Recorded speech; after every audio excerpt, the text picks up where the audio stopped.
Yeah.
I love food. This is Gevulde Koi.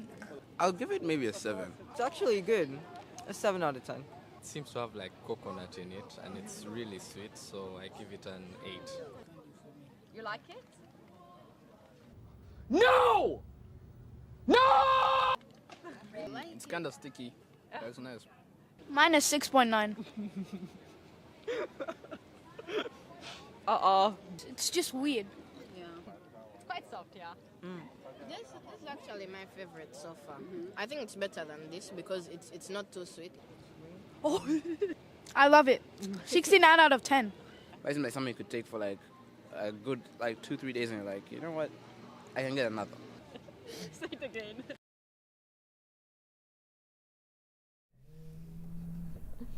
Good morning and welcome everyone at the FIDE World Youth Under 16 Chess Olympiad here from the high-tech campus in Eindhoven. My name is Stefan Kuipers. I will be commentating on the games today together with Anna-Maja Kazarian once again. Welcome. Thank you, Stefan. So, ready for another day of chess? Absolutely. We are now at round 7. We've had so many games so far, but we are approaching the end of the tournament. We are. And we saw there's currently one big favorite in the field, which is China, who's acing it so far. But I think we'll see more on that right now. With the standings, I mean, if they don't win the tournament, I'm not sure what must happen, because they won all their matches, they haven't lost a single game, and they're firmly in the lead, and only Armenia is able to catch up, or at least try to catch up somehow. Down 2 match points, so clearly they will play each other today. And then you have Turkey, Uzbekistan, Kazakhstan and Ukraine, who are already 3 match points behind, so it's going to be difficult for them to win this event, especially the way China is crushing the field at the moment. So today's pairings... Tactics. No, Okay, we're not going to look at the pairing set. no pairings. We have more No important things to pairings. do. No, it's pretty nice because we have a little novelty this morning. We can, by courtesy of Mr. Leonard Otis, we have some very nice tactics. He managed to check all the games on tactics, and we found the nicest ones that we want to show on stream. So first position is already on the board. Unfortunately, we don't have the player names. But okay, we might get them at a later stage in the tournament, who knows. And you can always look the games up yourself. But there were some nice tactics. Some were easy, some were just, you know, fun to watch. So here, white to play. I mean, the people at home may have already found a solution. Have you? Yes, yes, for sure. I love doing puzzle rushes, so this is up my alley. But yeah, let us know in the chat what you think is the solution. We have the chat displayed on our screen, so we can finally read what you guys are saying. But yeah, what do you think is the solution? Let us know in the chat. Yeah, real life puzzle rush. Takes. It's a classic Hikaru move. Yeah, takes. Now we're just gonna show solutions. Checkmate. Yeah, I love it. Yeah, you take on g8.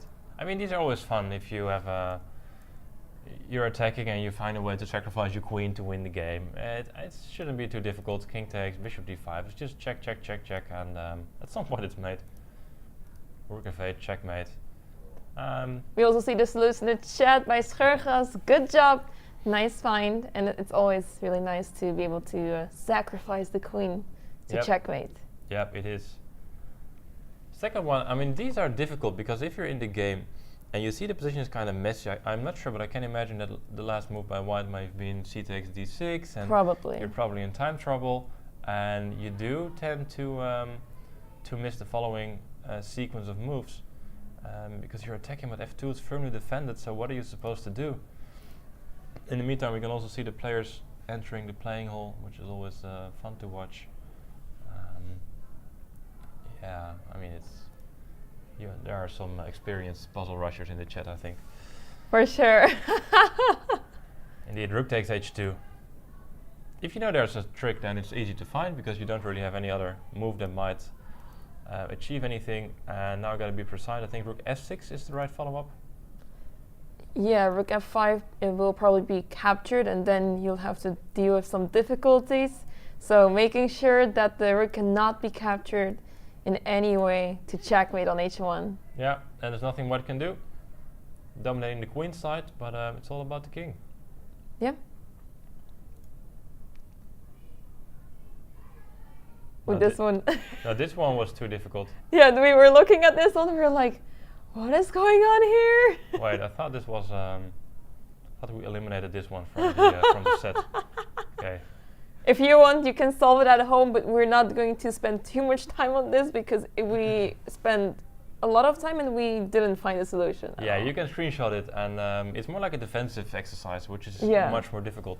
It's good for training sessions, but not for a casual stream here. Yeah, so let's screenshot it, and you can think about it at home and check with the engine. We're moving on to this one. I mean, the fun thing is when you present this one as a puzzle, you're like, okay, that's easy. But when you're in the game, it's so much more difficult.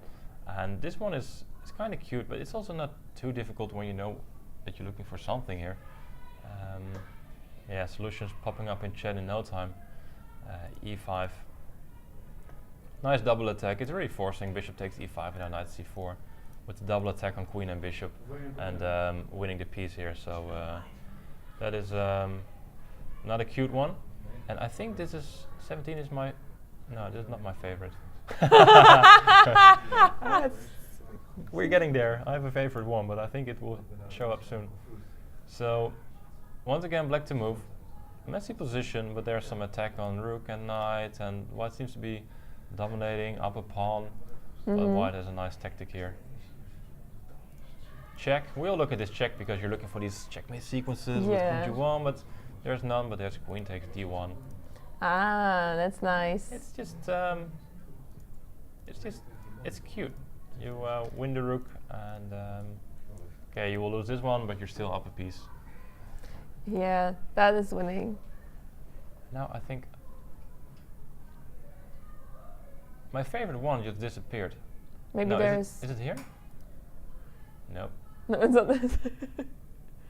This one we saw in stream, by the way. Yeah. So people who watched the stream may have. It was the game between. It was. Oh. I think it was the Dutch team also, but I'm. No. No. Maybe I can recall the names. It was not Hayrapetyan, no. Yeah, I'm still not strong enough to recognize all the Was this all the players. was by this name. board like match 1, the first match? Yeah, it was the first match. Maybe it I'm was pretty sure. Kong Kilic? Yeah, it was Kong. Yeah, someone also mentioned now it's Kong. Yeah, it was. We were looking for a win here with black, and we didn't find it for some reason, but he did, and it's actually quite simple. Because I mean the rook is pinned and you're clearly dominating, but it's hard to find a continuation here to actually win the game. But because your knight is pinned, which is very annoying. But he found a solution. It's quite simple. You just take the knight on d6. Just take the knight. Just take the knight. Queen takes, and knight f4, and nothing to do about checkmate here. Yeah. I think it was against the Dutch, but Yeah, it was not Kong. I just checked. okay. That's all. That's what we confirmed. And then we have Leonard. Where did you put my favorite puzzle? Uh-oh. It disappeared. Which number was I it? think it was number 7, but you replaced number 7 with number 1 or something. Something strange happened there. Oh. It's the study like endgame. For me, it's still number 7. I can make a new one for you. Yeah, please, because we have to see that one. It's beautiful. This one is also very cute because you have this cluster of pieces here, which is always interesting because there's so much tension going on and it looks very complicated. The queen is under attack, but the white king is in trouble. The big question is, how do you win this one? Did you see it already, by the way? This one? might No, be I new for you. didn't. Ah, so let's see if chat is faster than you. Okay, I see it. Oh! We have Geo Silver in the chat. Rook takes f3. Yeah, take the horsey. Yeah, it's fun because if you take with the pawn, you have queen e1, rook f1, and checkmate. If you take with the rook, you have queen g2 checkmate. And the best line, of course, if you take the queen, you have rook f1 checkmate. So satisfying. It's really nice to have all three kind of checkmates. It's looking awesome. So, is the... Yeah, there it is. Yeah, this is my favorite one. Ooh. This coming from the actual game, it's study-like. So I had some trouble solving it. So we will give chat a little bit of time to think about it. Maybe we can, well, we can't check the pairings now because people want to see the position. But we can talk about the tournament a bit because you do have the pairings. So maybe it's I a do nice have the moment pairings. to allow people some time to think. And at least check the match pairings because we saw Armenia against China. That's one that we can tell for sure. Why is it so important? I think because if China wins, it's over. It will be, yeah. Because they will had minimum of 3 match points. They would have to lose the remaining 2 rounds. It's not going to happen. It's not going to happen. Very unlikely, especially because the players have been undefeated so far. Yeah, just a few draws, but that's it. And also interesting, there's still 2 players with 100%, which is board 4 of China, Miao Yilu, and also board 4 of Uzbekistan. Yes. That's Abulsra Kamdamova. Yeah, they still have 100%, and I do hope they will face each other with 100% scores this tournament. But we're depending on the performance of Uzbekistan if they remain in the top to see that happen. It's the matchups are really amazing. I think we'll take a look at that in a moment. But the round is so far looking very exciting. Yeah, players are there. The Chinese players are focused and tense. I guess people at home are also focused and tense because what are you supposed to do here with white? Yeah, I actually didn't catch the solution. I saw the position, but I thought, oh, it looks complicated. Yeah, it is. My first thought goes to f5, but then I'm struggling to find how to continue. I'm hoping to be able to get my rook to d6, but I'm not sure if this is the right way. Yeah, I mean f5 is very interesting because the king can't move because then you will take the rook, so it's a forcing line. Yeah. Rook takes, and now you're right. You want to go for like rook d8 and rook d6, yeah, trying to get the king away from those rooks. But here black has an easy defense. You can just take on f6, simplify. So you gotta come up with something clever here. Is it rook e8 to give a check? Ooh. Yes, it is. Rook e8. The black rooks Wow. are so close, but they're disconnected, and they can't give check. And your next move is just going to be a bishop move, and then you will take one of the rooks. Wow. And win the game. It's really study-like, and I love this position, especially when they come from a real game. Yeah, usually this isn't really coming from a game, and it feels very artificial, but this is really awesome. And it was played in the game. Oh. Or not? I don't know if it was played in the game. I don't think so, because it might be too Maybe difficult. rook d8 was played. We have no idea if it's played in the game. I don't know if it was played. Oh, okay, we're We'll not. find out. We'll never know. Oh, we will find out. Okay. Yeah. All right. So these are the entire pairings of the first 15 boards. As mentioned, Armenia playing China, Uzbekistan playing Kazakhstan, Turkey is playing Ukraine, and on board 4 we see the Netherlands and Bangladesh. Bangladesh, very surprising, and they've been doing so well so far. So let's see how they will do against the Netherlands, team number 1. Yeah. I mean, they are a surprise so far. So let's hope the Netherlands don't underestimate them, because they've proven themselves already now. And you can see the remaining. Kazakhstan 5 playing board 9, by the way. Wow. Good job. Kazakhstan 4 also playing board 14. Kazakhstan 3 just disappeared. Whoa. No, they'll get back, I think. But Kazakhstan 5 that's impressive. Yeah. And it's really awesome to see also that Australia is playing, and the people at home probably don't notice, but there is an entire camera team following one participant over here from Australia, which is really awesome. Really? Like their own camera crew? Yes, they have their own camera crew. Wow. So it's really awesome. The one of the players is followed around, especially from so far away. That's very impressive. Which player are they following? Now you're making me curious. I've just been told it's someone from Australia. Right.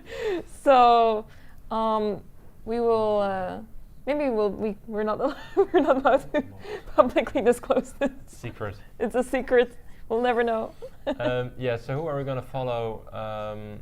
Which boards are we going to follow? Of course, we're going to follow China against Armenia, and we're going to also keep an eye on I think matches 2, 3, and 4, because we're of course rooting for Dutchies, and Yes. we do want to see them every once in a while. But since they are the only team still able to try and overtake China, I think these are the matches we should focus on. But as usual, the start will be somewhat slow, and then after like an hour of play, there's too much to look at, and we'll lose track of everything. So can't wait. But we have matching outfits, by the way, again. Yeah, great. No one agreed on this. We didn't make any agreements on what color to wear, but The player's also wearing blue. yeah, all blue everywhere. Players, today it's blue. So nice. I like this theme. Yeah, I'm super excited for board 4 of the first match and the second match, because as we mentioned, the players from China on board 4 and of Uzbekistan both have a 100% score so far, and now they're facing pretty strong competition. We've seen Hayrapetyan have a very good tournament so far, rated 1500, but she's much stronger than that, as she's now facing Liu in the first match. And there we see actually the game has started, all the handshakes, and very nice view. Yeah, this is so fun. And I just saw on the overview there's even more players in blue than I thought. Wait, that's true. Match 2, there's blue everywhere. I don't know. We can't avoid this anymore. It's confusing. I guess Kazakhstan is used to wearing blue, and Uzbekistan might also be wearing blue. Oh well. All right, so we have supposed to have moves. Oh, we'll work on that. We're supposed to have. Let's go to Lichess. All right. Can I just open the try to figure that one out?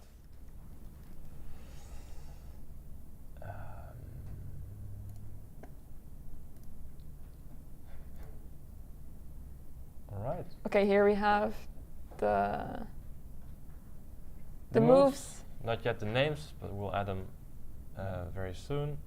We're looking at the game between Posjan and Awen Shui on board 1, match 1. And there's a lot of Catalan going on the top boards. It's starting to become a pattern. And we see some familiar things. Also board 3 is something we've seen before. Let's just briefly check the openings. Let's just go to board 2 and then let's continue. see. Because here we have the Sicilian, but white goes knight c3, which is, well, anti-Sicilian, trying to get rid of Sveshnikov and all those annoying openings. And here black needs some time to figure out what to play. But board 3 is an opening we saw yesterday as well, with this reversed slow Slav. Yeah. I think once again coming from the London system. Yes, quick knight h5. The previous game went bishop e5, remember? Then f6 and then went back to g3, but here bishop g5. f6, bishop h4. So white prefers to have the bishop here instead of g3. That's a small difference there. It makes sense. At least it's not able to be captured anytime soon. Yeah, that's especially after g6. True, yeah. Bishop d3, takes on d4, bishop d6, castle. They're both playing fast, so they're probably aware of what they're doing. And then we have board 4, which is the matchup between the overpowered Miao Yi and the underrated Nevad Hayrapetyan, and that's I wonder. I mean, she won't underestimate her opponent for sure, but it's the Armenian is playing very strong. Yeah, she's super strong, and we all know that the ratings in this tournament are represented by rapid ratings. But even in classical, Hayrapetyan has 1500, so she's definitely underrated, and I'm expecting her to have 2000. Well, maybe not very soon because it takes some time to gain rating, but she definitely deserves to have a rating of 2000. I'm surprised. How does she still have 1500? I mean, you need to play to improve, right? So how do you not get your rating higher but improve your chess on that age? It's it's very strange, but it's really awesome to see that she's been doing so well this tournament. So let's see how she is doing so far in this game. I believe we saw a close Sicilian again. Yes, with g3 very early on, and Lou is well prepared the entire tournament, and also today it seems like it. Bishop g4 played, castle played, and well, black has been surprised. I think we can say that. She needs time to consider what move to play, and it's not super difficult. I think your position is quite okay. You have some options. I think several options that are playable, but still, if you don't know what to do exactly, then it might be somewhat annoying with the check and maybe the capture on c5. There might be some things you need to consider before making a move here. So that's the first match, and let's just check the openings in the second match, I think. Yeah, let's take a look. Board 1, we see Bermuratov playing Ansat, and here it looks like some sort of a Spanish, but it is Sicilian. Yeah. With bishop Rosolimo. Yep. e5, castle, bishop d6. Okay, these are always fancy ways of playing it. c3, a6, bishop a4, b5. So black is getting a lot of space, but white doesn't mind. d3, and it does look like some sort of a Spanish opening with an awkward bishop on d6. Yeah. Yeah, the black pawns are pushed quite a bit up, and this pawn on c5 is pretty vulnerable, but black does have the opportunity now to play f5 and start launching an attack on the king side, whereas white has to probably focus more either on the center or the queen side. Yeah, I'm not sure f5 is... Yeah, it is possible, right? I was concerned that you might take and then you push d4, Yeah, d4 is always a move, yeah. but black can just take your bishop, and without the bishops, I'm not so sure if I want to open up the entire position. Yeah.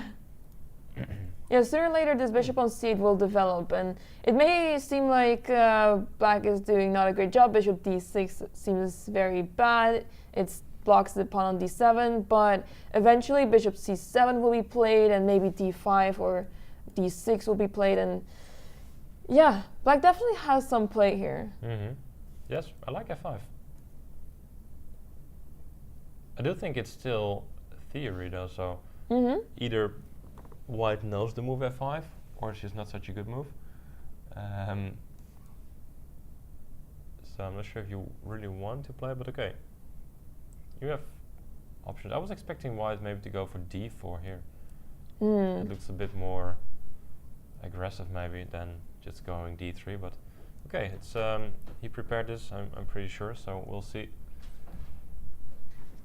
So second board we have, and now we see the familiar names returning on the top boards. We have Sapinov playing Bagilayev, and that is this the how do you call it, the, oh no, I thought it was the 2d4, the, well, it has a name. I only know of the Mora, but this is not the case here. No, so knight c3 was played, knight f6, and here d4. Ah, okay, it's a bit similar. Yeah, center game or center game it? I thought that sounded a bit lame, but that's probably Never heard of that name. Queen d3, and you just go for a quick, I mean, your queen has just already played 3 moves, and you're normally not supposed to move your queen so early on in the game. Yeah. So it has a bit of a curious reputation, but it's, yeah, okay, it's playable. Castle, and white wants to castle. Every time you move your queen quickly, you want to castle queenside, and then just be aggressive on the king side. It seems very promising. With the queen on g3 already, pieces will be developed soon, and there's not a lot of defensive pieces around the black king, only the knight on f6, so I definitely see some opportunities here for white. Yeah, but also black has counterplay. For example, rook e8, d5. Black can be very fast in opening up the center against the white king, so you have to be careful there. It's always tricky. It's very double-edged, this opening. White can have a beautiful attack in no time, but so can black. Yeah. I think it's going to be an exciting game. Let's see what else we've got. Board number 3 is less exciting, but that's okay. They're allowed to. Omenov is playing Mamedov, and that is the exchange Slav, if I'm not mistaken. Yes, it is. CD5, CD5. I mean, it might be boring, but it can be very dangerous for black as well. Yeah, you have to know a couple of moves and have to play precisely still. Yeah, because white simply has the extra move. So white always has this very minor advantage, and he can decide what to play and what to do.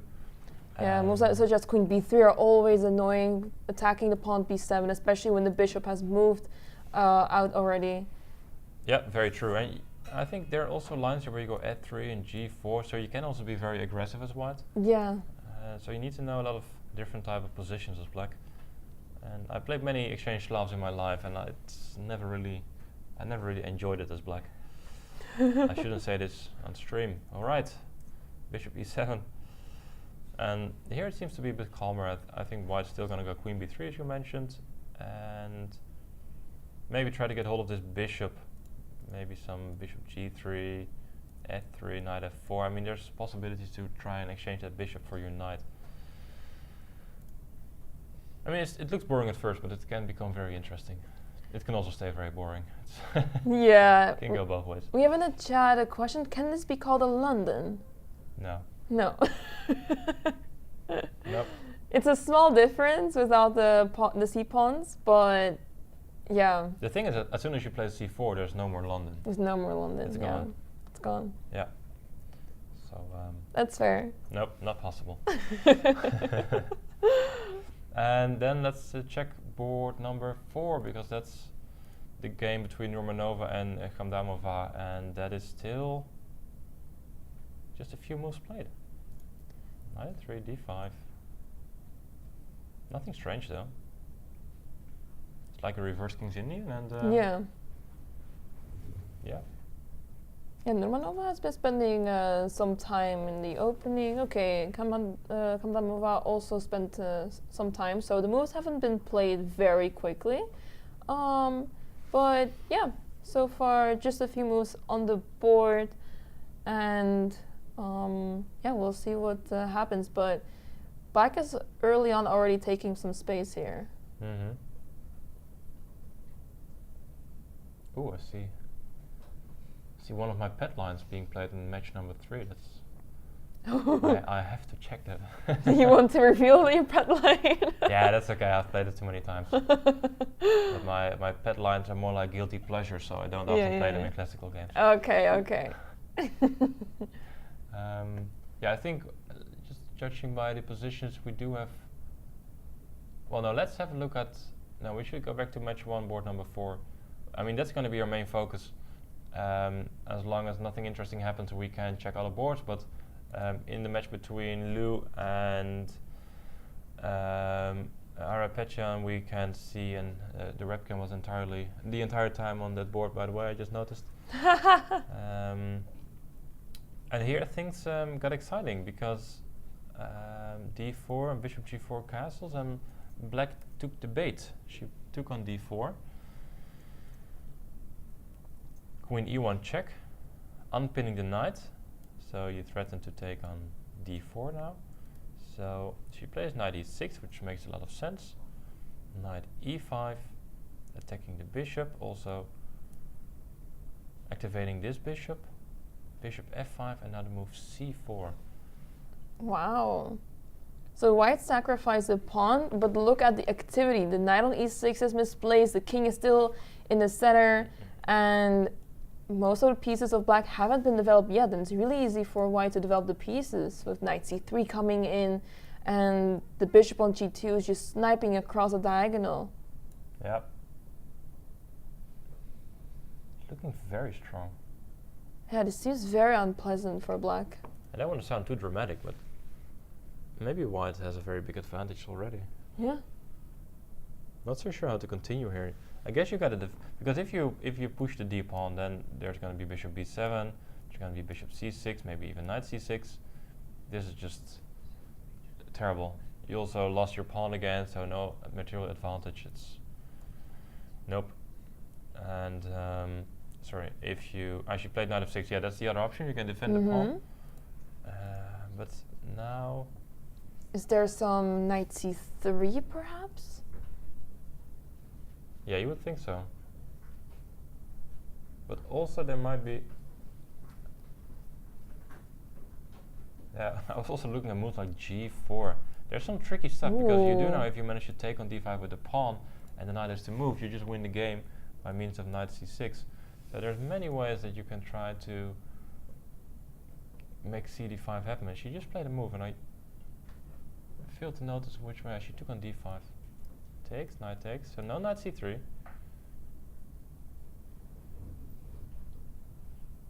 And what did she play here?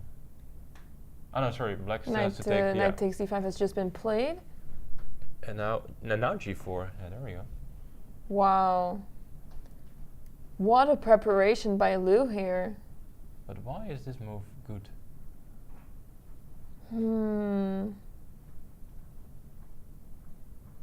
I don't. Next move f4?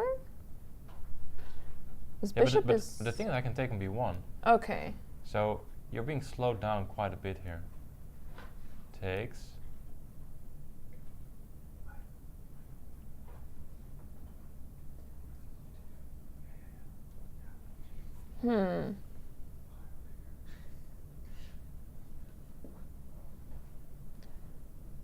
Perhaps there is some queen e4 move to attack the knight and prepare queen a4. Right, that's a good point. This might be a threat because you have multiple ideas. Yeah. And let's say I'll play bishop e7. Try to consolidate. But I mean, yeah, you can win back your pawn and still have a good position. And now queen e4? Yeah, queen e4. I thought I can defend, but then the rook d1. Yeah, this seems very unpleasant, and I'm also preparing queen a4 check, and if the knight on d5 moves, the rook on a8 will be in trouble. So Yeah, There's a lot of tactical nuances here.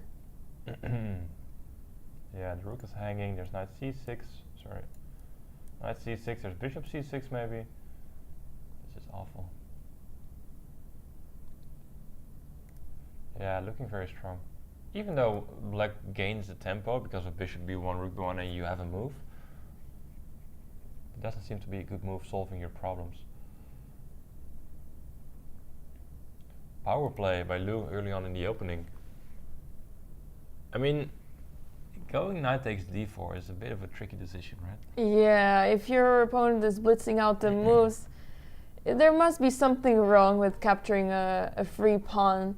And yeah, it's one of those situations that you really need to take it easy and play simple chess and not complicate things with capturing a pawn, keeping your king in the middle of the board, because you never know what your opponent has prepared. Nope. And even if it is the best move, then I'm still not sure if you want to play it.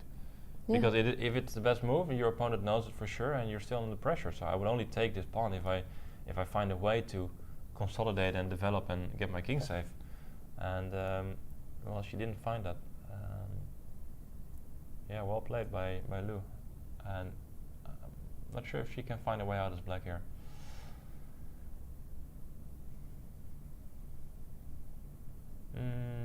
Oh, board 2. Things are happening early on in the game already. Let's take a look. Yeah. Also good to mention that we have FIDE president Arkady Dvorkovich visiting the tournament today. So he is well, in the building or in the area, and he will visit this tournament, so we might catch him on one of the webcams maybe later on today. Today 2 rounds, by the way, morning round and the afternoon round starting at 4, so we have plenty to look at this round. So Super exciting. yeah, that's a big honor to have the FIDE president here. I'm not sure if it's the first time for him in the Netherlands at an event. It may be. I don't recall him visiting the Netherlands, so it's definitely a big honor to have him visit the Netherlands and especially this tournament. Yeah. Okay, what's happening here? So black played e5, white took on e5, d5, and here queen g3 going for the pin on the e-pawn, which looks nice because there's also this rook and you have some things going on here. Mm-hmm. But bishop c5 is clever, going for another counter pin, if that's a word. Bishop takes, queen takes, king h1. And now the white initiative might be very strong because you're threatening to take on f6. But if you move the knight to e8, d7. yeah, some weird square, then white can just follow up knight d5. Oh. And doesn't mind sacrificing the pawn, I can imagine. And the white initiative might be quite strong. So I think he did not play a knight move. No, he went queen e7 back, so that makes a lot of sense. I'm very tempted to capture on f6. Yeah, same. You just want to take and go knight e5 and claim that you have enough compensation. But it's a bit thin here. Yeah. If we had the dark squared bishop still, things may have been different. Yeah. Because this bishop is a bit lousy. Yeah. In the attack at least. So queen e7 and white needs to come up with something else. But still, black doesn't have a natural way of developing because you can't really go bishop e6 on the next move because e5 is hanging. Mm-hmm. And bishop d7 is going to be slow because you will need another move to fully develop the bishop. Yeah. And that means white has some time. But to do what? Yeah, it's hard to see what you can do in the next few moves without considering to take on f6. Perhaps you want to prepare it by moving the rook to f2? Mm-hmm. Yeah, makes sense. Try to double up. And then you can bring the knight back maybe. As black. Now he's gonna go rook, yeah, a1. That's another sensible move, just centralizing your pieces. You can hardly ever go wrong there. You can't even play bishop d7 now. Right. Exactly, because you take an f6, right? Yeah. Nice. So that's just blocking black's development. Okay, that's a good nuance there. So that means black has to try like b5, which is also not that strange, of course.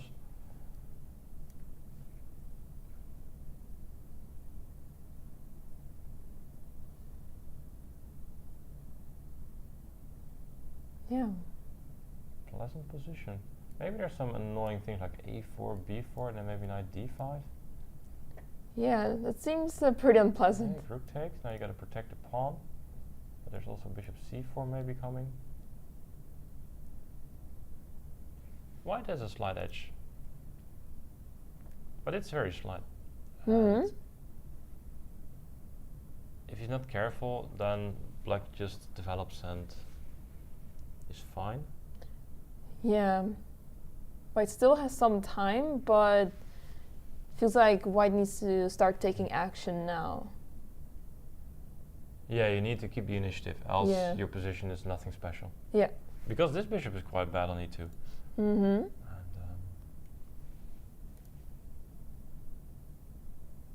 yeah, black needs to figure out if he can play b5. That's his task for the moment. Or maybe he wants to go rook d8. No, then you're losing a pawn. You see, it's difficult. You have.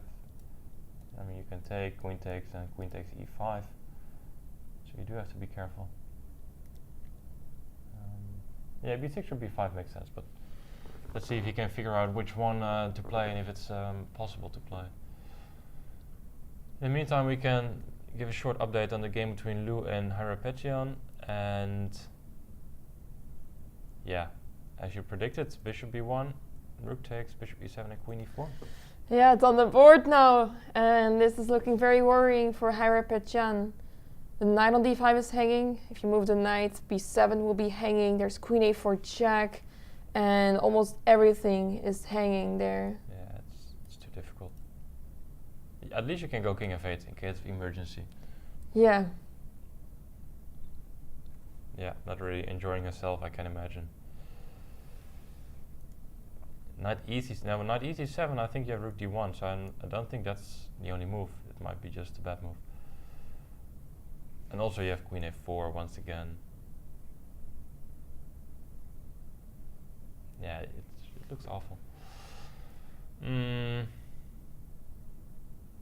Alright, let's check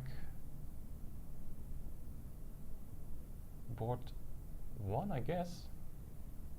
Yeah, there is some attack happening in board 1.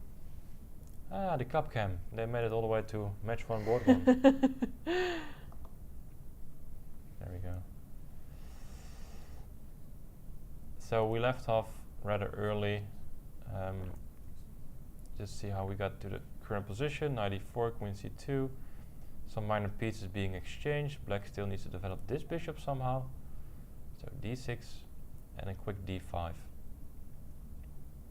Makes sense, white is almost completely developed, so it's time to become somewhat aggressive. Castle, e5, c5. If you compare this like a King's Indian, it makes sense, right? You want to push c5 as well, so white's doing it here at 2.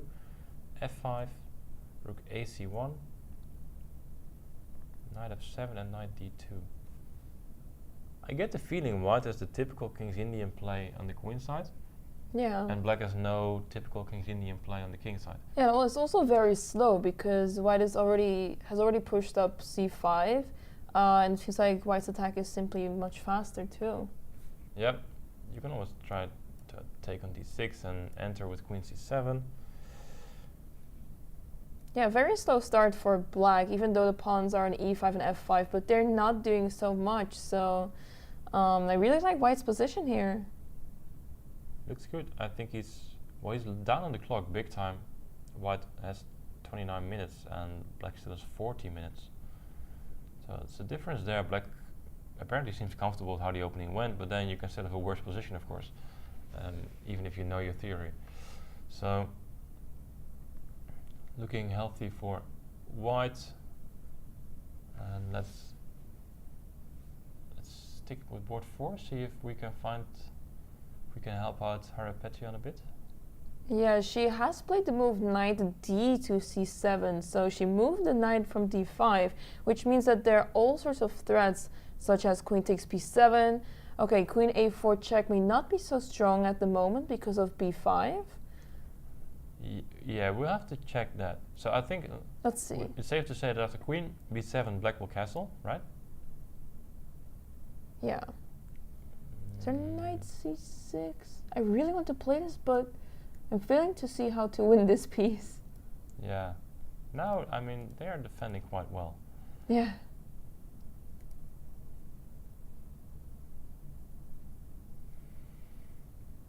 Not yet Yeah. super convincing, right? I mean, No. white is better, of course, but it's not super convincing. So I like your queen a4. So what happens after b5? Yeah, now I just want to play bishop c6. Okay. So then king f8? Yeah, and then just the queen move. Maybe just queen e4 back. Ah, and now the rook is hanging after rook b8 with knight d7. Yeah. What happens after rook c8? Nothing. I mean, I think I have such a good position here. Okay. I might just go bishop e3 and go rook d1. I mean, there's so many threats, and strategically, I'm winning almost. I can always go. I mean, I can even go bishop d7 maybe.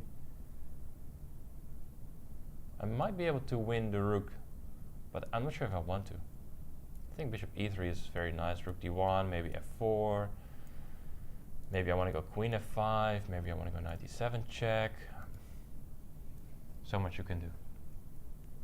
Yeah, it looks very promising for white.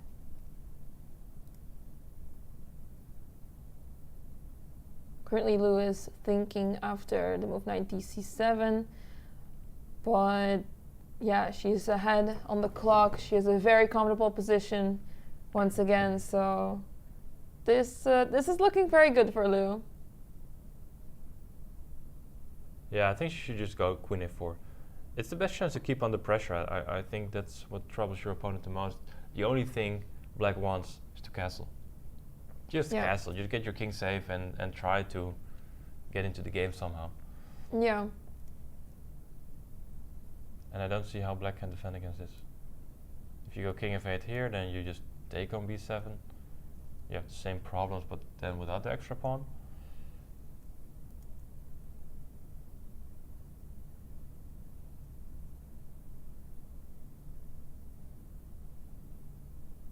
Yeah, this looks. She's not even looking at the border sim. She's just thinking in. I mean, it's almost like Ivanchuk was looking at the ceiling and then making a move out of nowhere. I get too distracted personally when I look elsewhere. Sometimes I just think about, I don't know, some part of the game, but there's no way I can focus on the position, what I have to play now, if I'm not looking at the board. Right. Yeah, I also don't get it. I mean, you can focus much. I can focus much better if you look at the position. Then Yes. if you think in your head, you're like, where are the pieces? And I have to check again. It almost feels like an exercise then.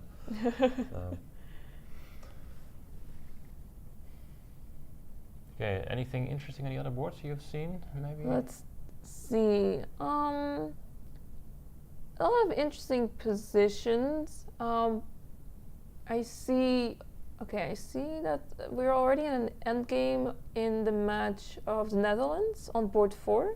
Queens have been traded off. So that's pretty interesting. We can have a look. Yeah, we can have a quick look what's going on in this match. Can we? We don't have the overview. That's unfortunate. But we can. Oh yeah, Hichan is excited. Barely staying awake. Is it earlier on? It is. That's so board 4 you said. Yes. Between Ahmed Wadifa and Dana Verheij. And indeed we see an endgame. Well, as they call it, the queenless middle game. Yeah. I'm not sure where the difference is, but yeah, it's hard to find the difference there, but yeah, there's a lot of pieces still left on the board, a lot of pawns as well, so there will still be a lot of maneuvering happening. But in this very position, I like black's position a lot.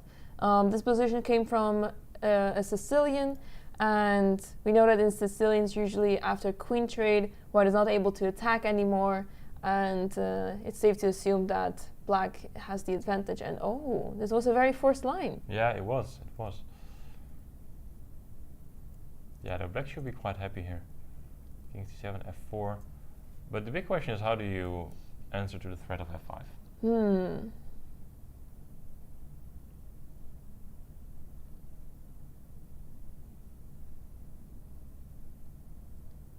Yeah, it's really difficult. Maybe you are in time to play bishop e7, bishop f6? To at least block the f-file. Yeah.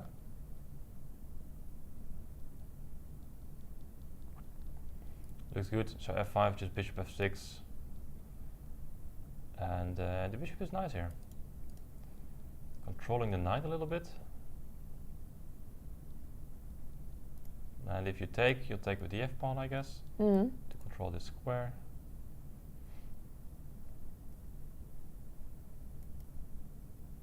Can I play e5? Ooh. Yeah, it's a bit weird and far-fetched maybe, but we should consider the move at least. Absolutely. If you take with the bishop, rook f7 is the plan. But I'm not sure if it's just a check and nothing else. Okay, maybe he has some fancy moves. Oh my! Threatening checkmate. Oh, this might look strong. That might be strong. It's a bit tricky. I'm not sure how it unfolds.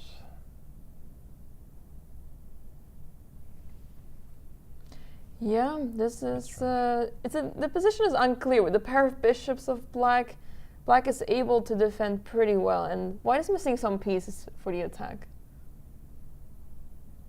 Maybe. And also d5, knight e4, I suppose. And maybe just rook f8. I'm not sure if it's going to be enough for black here. There's knight c5. It looks tricky though. Black is under some pressure, so black needs to,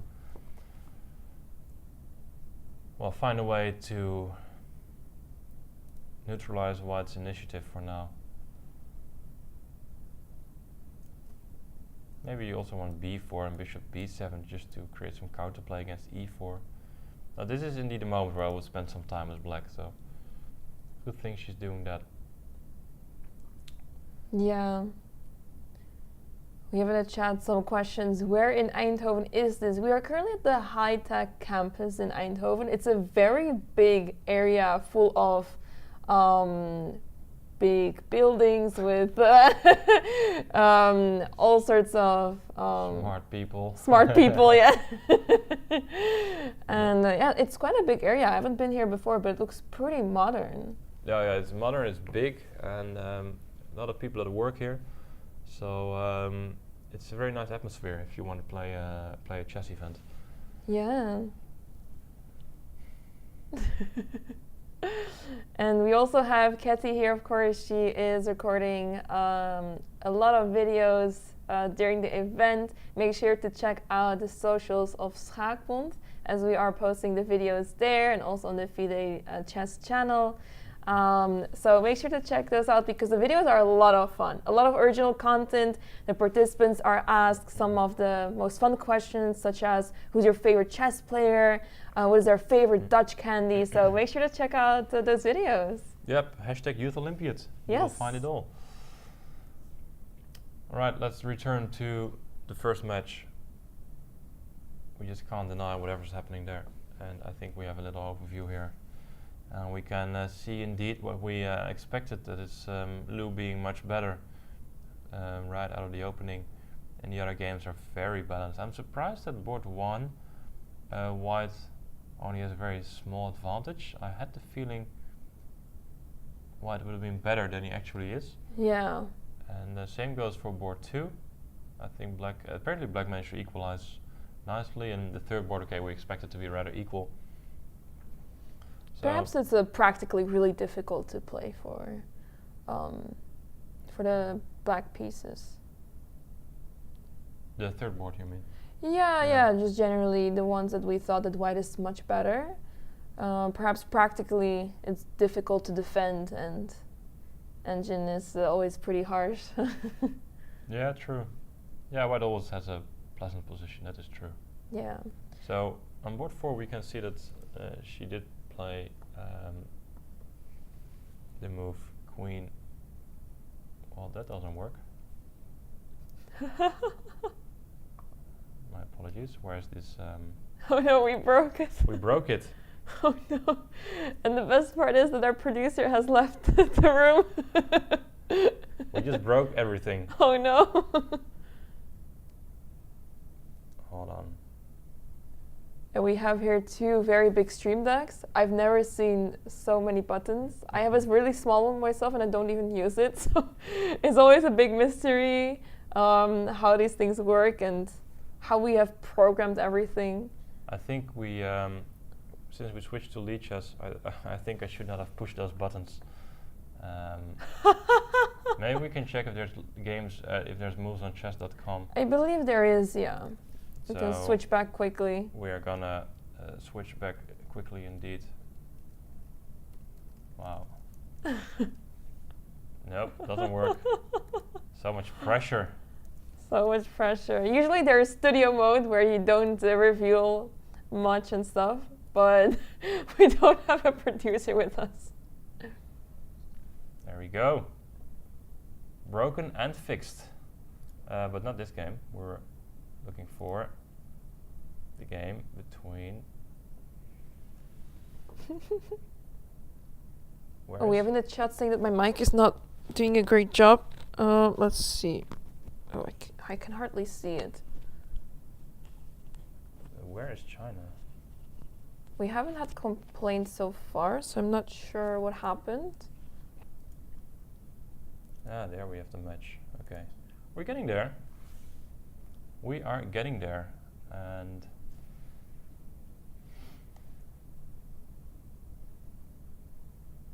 yeah, Queen A4 was played. That was actually everything I wanted to mention about this Yes. game. So much trouble for just this one move. But I think she did it very well by going Queen A4, and her opponent, she played B5 and Bishop C6 was played as expected, King to F8, and I do expect Queen back to E4 unless there's some more active square. I mean, you don't want to take the pawn because your bishop is too strong. So I guess Queen E4. And the only active move then black has is like Knight D4, but it's just one active move. And still, you need to move the rook, so you're not even in time, I think, to make that move. So Lewis doing well. Yep, doing very well. Yeah. It will be another convincing game. And this goes to show that preparation is so important. There she goes, reaching for the queen, and she played the move Queen E4 indeed. Wow. And she leaves the board. That's it. Thanks. Okay, bye. Enjoy your position. She has seen it all. Seen it all, indeed. No, she's acing it this event. All right, very good position for white there. Good preparation and good continuation as well. Board number. Well, let's just see how black players managed to develop on the other boards. Because board 1 we saw the position after Knight D2, and we can see now how black managed to develop the pieces. B6 played.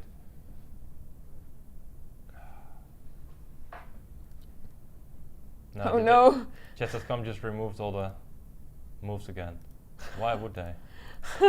We just had the games live and now it's just gone again. I guess we can switch to lead chess because luckily our operator is back. And now we can switch back to the scenes again. Let's go to lead chess. All right. Yeah, we broke There the we go. scene. Sorry. I touched some buttons. And Yeah. Moment, chess.com is back. Yeah. Oh. it is back. Yes. Ah. Okay. Yeah, let's switch back to chess.com then, because then we also have the live. Yeah, I will fix the light. All right, we'll fix the live board soon then. Okay, so let's see how black managed to develop after knight d2, because we were worried about some d6, queen c7 activities. He played b6, takes, queen to a3, targeting d6, but the knight on f7 is doing a good job now.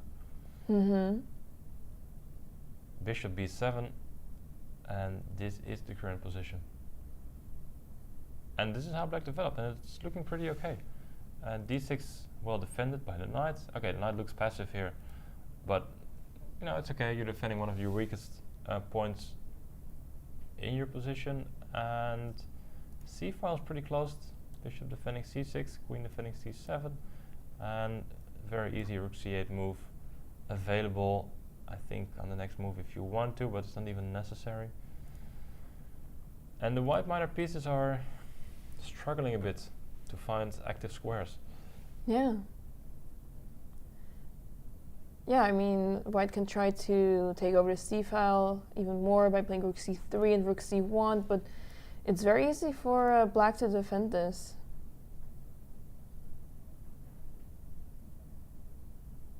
But a7 is hanging though. Yeah, that is a problem. Perhaps we need to include a6 somewhere. Or a5 maybe, but it's so weakening. Yeah, after a5 you might just lose this pawn very quickly, because knight c4 and queen b3. So many ways to attack. Mm-hmm. And if you go a6... Okay, so the thing is, you want to make sure that white is not able to go to c7, because that might be very devastating. Yeah. And if you go rook to c8, the problem might be that after takes you want to play with rook takes c8, but then there's queen takes a7.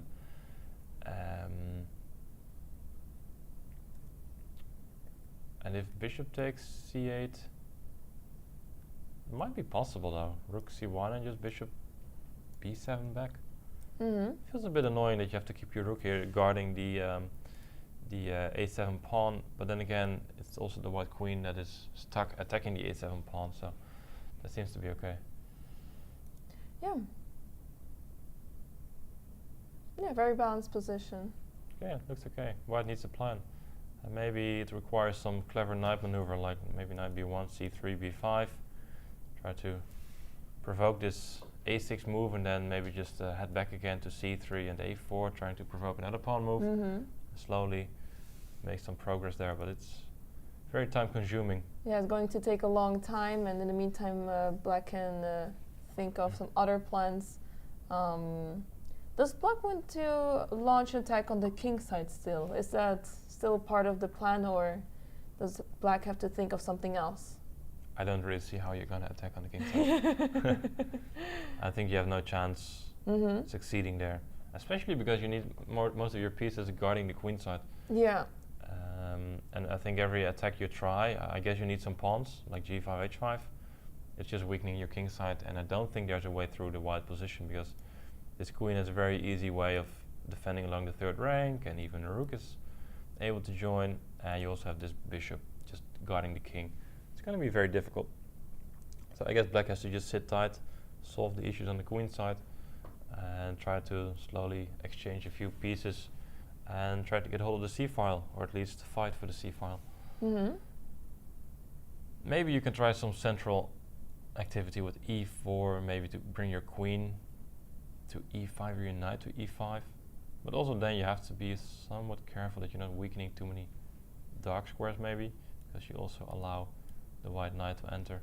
Oh yeah, that seems annoying for black. But okay, d5 is no longer protected, so it's interesting to consider as black. But it's still white who's contemplating his next move here. Balanced position, as mentioned. And board 2 we see something similar, because we just saw in the overview that the game was pretty balanced on board number 2, but we do see a nice initiative for white, because he managed to double up on the d file. Let's just back up a few moves and see what happened. So we saw Okay.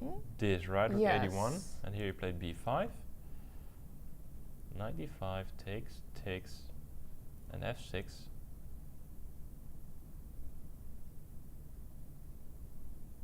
Yeah, this is maybe why I wanted to include this a4, b4, so you have bishop c4 sometimes. Yeah, but and there's at least some sort of weakness in black's position. yeah, but he just decides to exchange those bishop, or at least attempt to exchange. Yeah. Which makes sense, because if the black bishop just goes to e6, then the pawns and the bishop, it looks very nice, working well together. And the bishop at e2 might just be stuck. So bishop g4, rook d8, and rook fd1.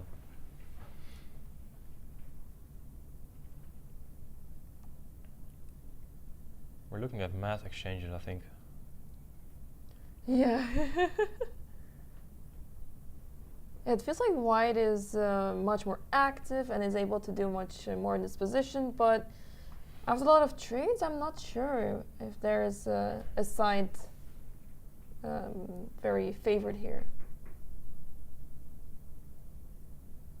Well, that's not the move. Rook takes d5, of course, was played. Now how do you take back?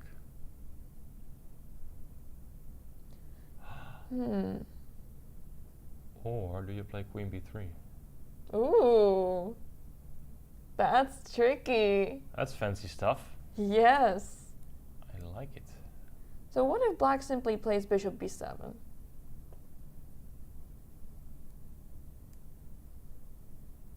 Yeah, that's lame. But I think I can play rook takes d5 now.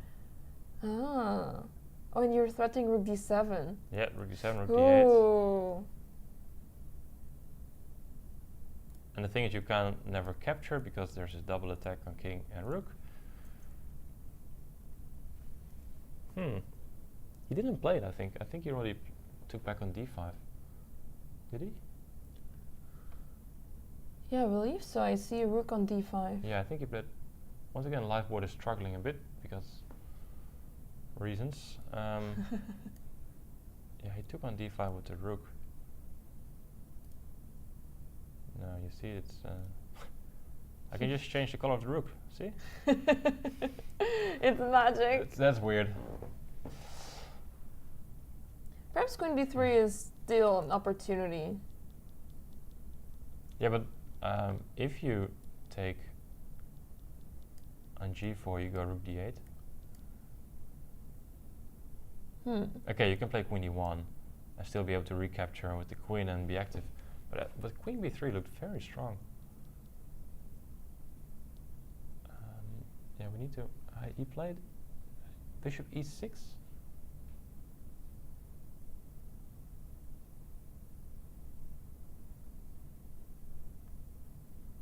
Bishop e6.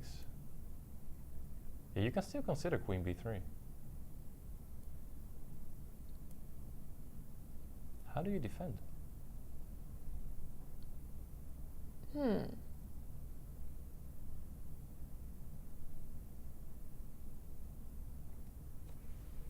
So the threat is, well, either bishop takes or rook d7. Oh, actually rook d7, bishop. Yeah, so if you, let's say you go out of harm's way, you go king h8. Ah, wait, it doesn't work. I thought rook d8, but... We're getting back ranked. Yeah, we're getting back ranked. Oh no. Ouch. Okay, that's... Call an ambulance, but not for me. That's... exactly. Your memes are on point. Oh yes. Oh yes. We know all about it. Okay, so queen b3, not really useful then.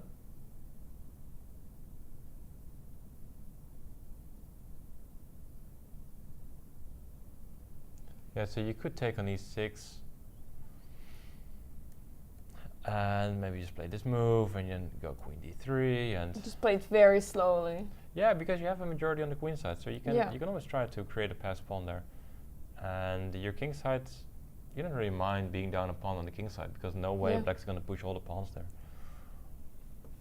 So e6 has been captured and recaptured, I think. Yeah, all the live boards are struggling, but we have our webcam, so that's good. Saving us here. Yes, it's a lifesaver. Let's check board 3 because okay, well, a quick update on the other two boards. You got queen b3 here.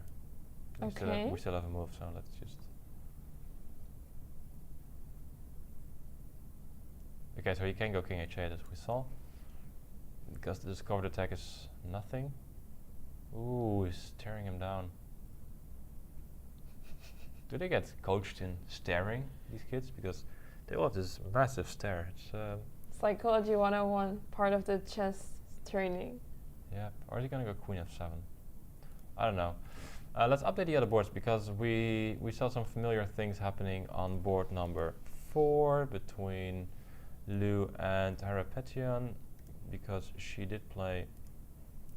We saw this. We saw queen e4, rook c8, and here we saw bishop b7. Okay, she's gonna cash in on the material. Rook b8, knight c6. We failed to see this. Someone suggested bishop d7 instead.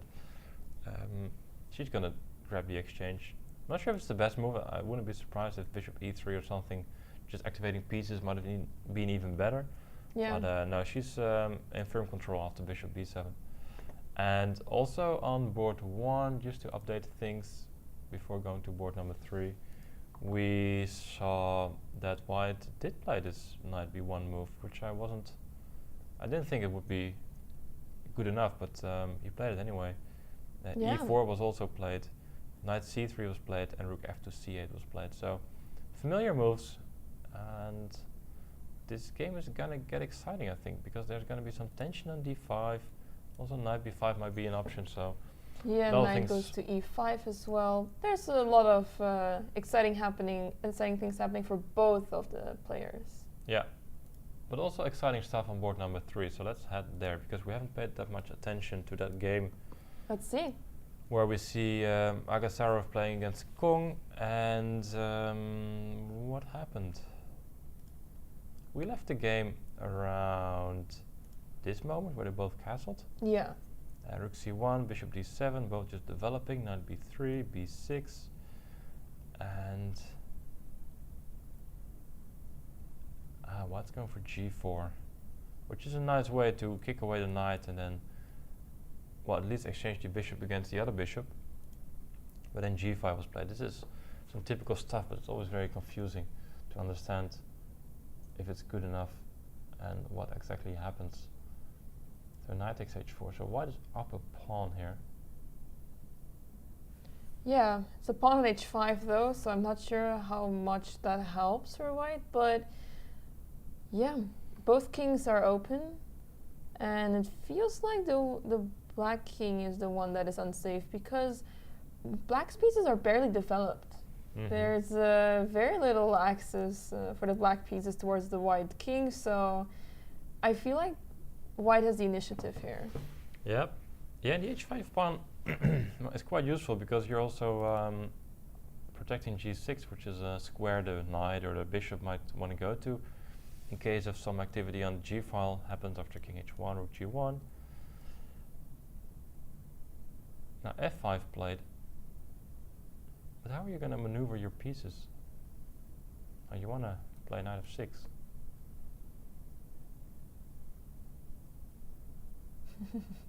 King h8, knight g8. Yeah, well, it's not so strange. I think it's Yeah. it's black's best shot at developing. I mean, you have to go king h8 at some point, so that's okay. Yeah, it's very useful. And knight g8 comes with tempo because you attack the knight on h4. Yeah. So I quite like the idea.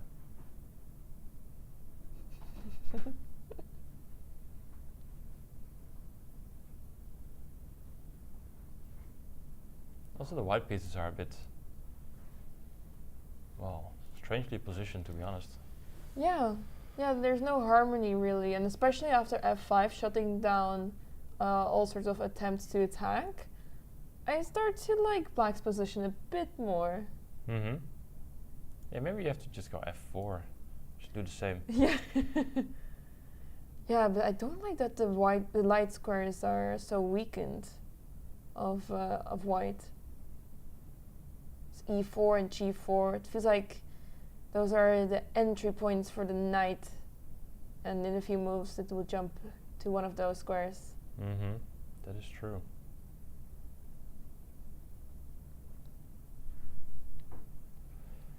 I'm not sure if you need to recapture this pawn. Maybe you can leave it there as black. Yeah, I like this idea. Yeah. White has similar ideas. White can also go knight f3, knight e5, and knight g5. Also, the other knight can do the same thing, maybe. I'm not sure if you want bishops or knights here. I think the center is very close, so you might prefer knights. And in that case, white has an extra knight. That seems very helpful. Then again, if the bishop manages, I mean, this is the worst bishop. If you can get it here. Also, the bishop on d6 is not very active now. Yeah, it's both bishops struggling a bit in a close position like this. Yeah. f4 played, yeah. I see in the third match some exciting game happening. Should we take a look at the third match, board 2? Mm-hmm. Because Erdogmos, it's with the black pieces play against Nan Tishin. Oh, I'm so sorry if I pronounced that No, this is the correctly. wait. This is the second match. We have the second match twice, and also no Dutch match. So maybe we can get those summarized. Third match is set. Let's. Yeah, and the second game seems really interesting because black is very passively plays, not castle just yet, and it seems like white is ready to attack. Let's see. This is the move the game you're talking about, right? Natishin against Erdogmus? Yes. Yes. Another Najdorf. Just a quick look how this happened. Najdorf h3 once again. Mm-hmm. G4, rook g1, and I think a quick g5. Yeah, there we go. Takes, knight f8, full defense, queen f3, castle queenside, knight h7, trying to eliminate his knights. Right. So this is where we're at right now.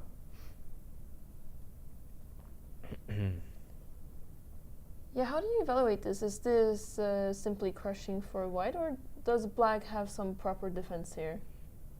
I'm not so convinced by what white's doing, to be honest. I think black is well defended. I like the bishops, but maybe there's just a very strong continuation here.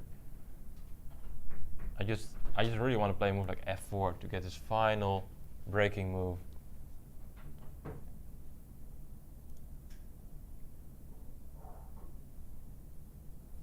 But it's hard.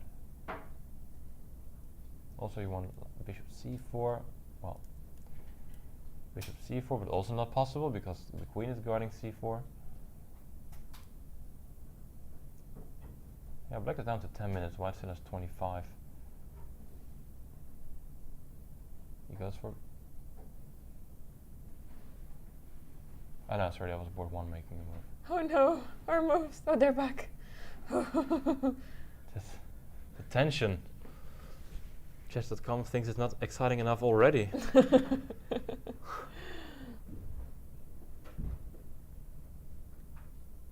Yeah. Yeah, I'm not so sure in this position, indeed, what white is planning to do in the next few moves. The bishop on f1 is not developed. Where do we put this bishop? Preferably want to play bishop c4, but there's a queen on c7, and you don't want to commit too much to really try to make bishop c4 work either. So I'm curious to see what white will come up with. But for now, white is ahead on the clock by quite a lot, so that may help a lot in the long run. Yep. Yeah, so maybe h4, bishop h3 is another attempt, but it doesn't feel very aggressive or intimidating. Yeah. Interesting game. And also board 3 in this match is exciting. Yeah. Between Fischuk and as black playing Kilic. Where Kilic has... He's attacking on the king side, clearly. He just played bishop e3, threatening knight g6, winning the queen. The bishop on c4 is hanging. We don't care.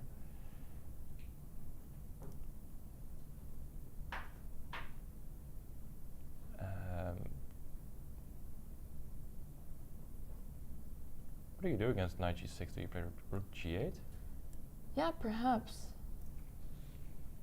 But there's also ideas of taking the knight on d4 and some rook e1 moves. Yeah, the thing is, as soon as you take, I think I'll take here. Yeah.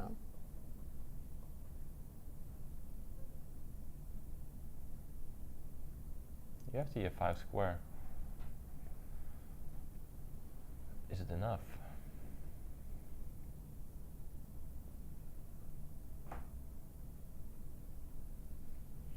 Okay, it's not as dangerous as I thought. It looked intimidating with all the white pieces in the h-file, but black has firm control over the center, so it's difficult for white to, you know, really continue this attack and bring more pieces.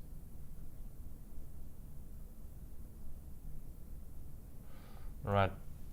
Are we heading back to match number 1? Yeah, let's see what happened in the game of Liu against Hayrapetyan, because a couple of moves have happened and it seems like Liu is ahead material now. Mm-hmm.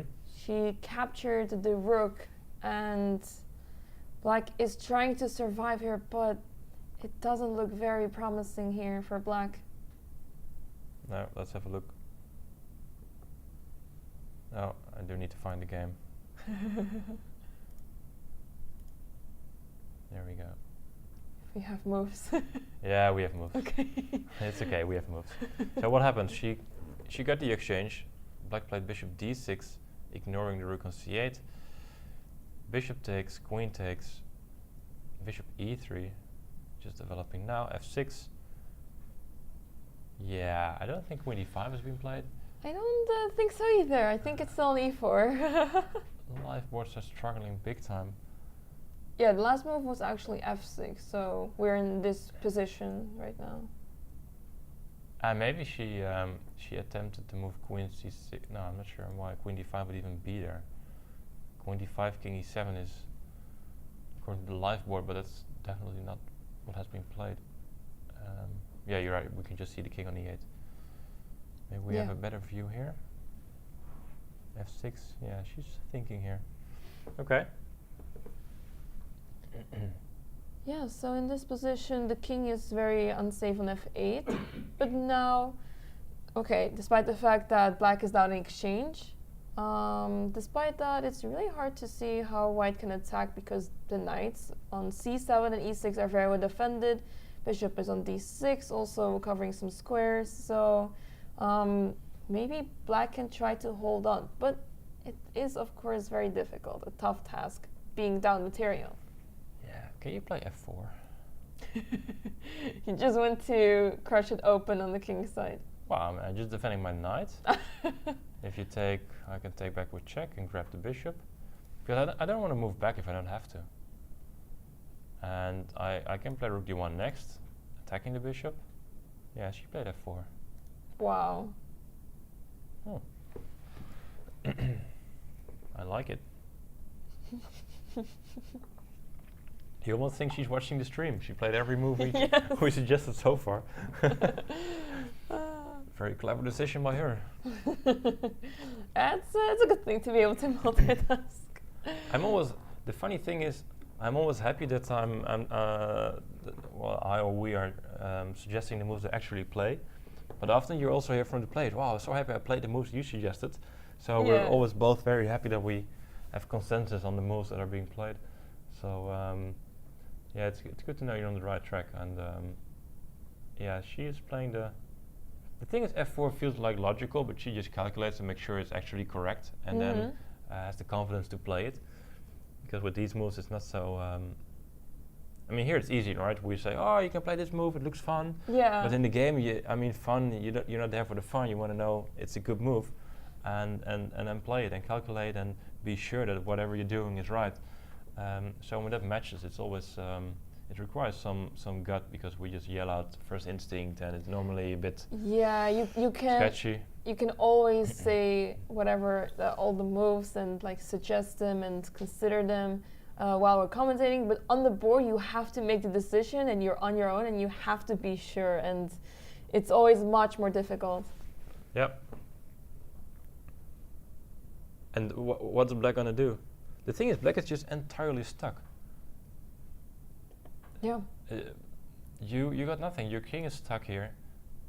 Green. Wow, that's the first. Your king is stuck there, and I'm just discovering how the colors work on chess.com. Luckily, it's yeah. I think I can. Yeah, there we go. Okay, now I'm a master. Yeah, the king is stuck. What can you do? You can just improve pieces like rook a1, attacking the bishop. Queen c6 is a move that's very annoying. And if you can't take on e5, then I mean, what are you gonna do? Yeah. Yeah, it's looking very unpleasant, and this knight on e5 is just so rock solid placed there. And yeah, the black knight's not moving anywhere either. They're just standing there and trying to defend the position, but for how long? Yeah, well, not very long is my prediction, but we'll see. We'll see. Let's head to board number 2, because they are pretty far in the endgame already. And that is Tong against the Kazarian, and we have a lot of moves. The current position is, well, not this of course. What's up with the transmission of these random moves? It's weird. Okay, just get back quickly. We left off here. Queen f7. Yeah. H3, rook c8, a4. Yeah, so white is trying to create this passed pawn, which he managed in no time, and he just starts pushing them. And now you can see it almost feels like white is up 1 or 2 pawns. Yeah. Which is not the case, but it feels like it because it's, yeah, okay. The pawn on c4 is hanging now, but is it actually hanging? Not sure. King h7 was played. So what happened? What would have happened if rook takes c4 was on the board? Tactics time. Ooh. Check. Check. And mate. It's another one for Leonard. Yeah. But this is difficult because this is tactics from sidelines. That's yeah, rough. it's a little bit different. Need some more advanced script to make that work. Just to go through the whole stream. Yes. Yeah. Yeah. Yeah, it's quality time. And I will add all your games from the database as well. That'll be fun. Oh no.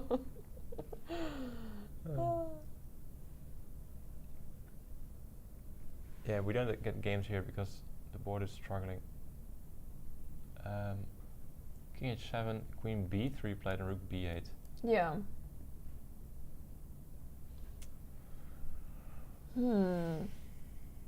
Black needs to push back, but I suppose b5 is the only move to save the pawn. Therefore, not super difficult move. He may be considering queen f3 to try to attack on the king side, but it doesn't seem worth it if you can simply play b5 first. Yeah, you don't really want to exchange this pawn for this pawn unless you have a nice attack.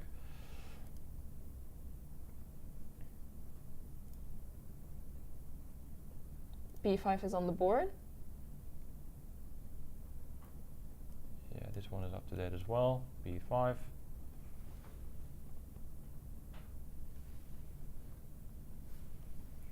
Yeah, that's a good suggestion. Refresh in case of emergency. There we go. Let's see if that helps. b5 played, and he's considering. So black is almost like waiting to find an entrance in the white position, because you actually want to go to like a square like c1 and go for this perpetual idea. You're always looking for this tricky counterplay if white goes too far in his attempts to promote his pawn. So he's gonna put his queen in some clever square. I think queen c7 is what he played. Yeah. Yeah, you want to find entrance points. Now you might threaten to take, and if pawn takes, there's this queen c1. It's not like immediate perpetual, but you want to at least create some counterplay. You don't want to allow white to just slowly improve his position and push his pawn further up the board. Also, it's difficult to go past this b6 square. Hard to control. Yeah, it seems like for the time being, this game is only played for 2 results. Black is unable to find any sort of advantage here, has to fight for the draw, and white is cruising. And let's see if white is able to convert this to a winning position. Cruising, yeah, that's what he's doing. Yes. He's cruising. That sounds about right. Let's check board 1 because you can see that there's they've been hiding the Chinese game from me. There we go. Because on board 1 it is getting tense now in a strategical way, because we did see e4, rook c8, we saw rook d1, queen e5, and now knight b5. So now things are starting to hang. This pawn is hanging, a7 is possibly hanging. So it's getting confusing now. White has 9 minutes, black has 16 minutes. And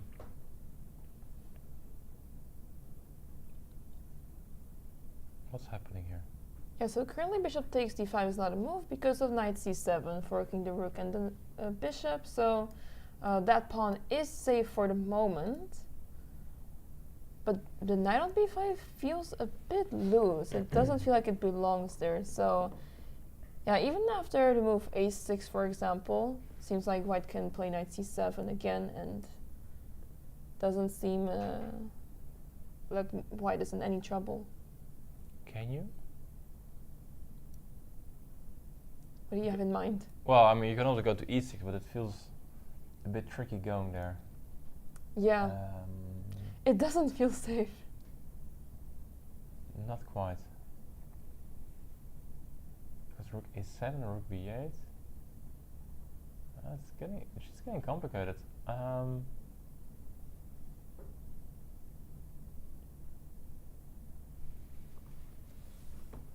This is weird. It's not strong on c7 or just weak. I can't go to b8, right? I thought I had this move. Ah, I do. Because I can take c1 and go rook a8. Mm-hmm. Okay, that's good to know. So you can't take on a6.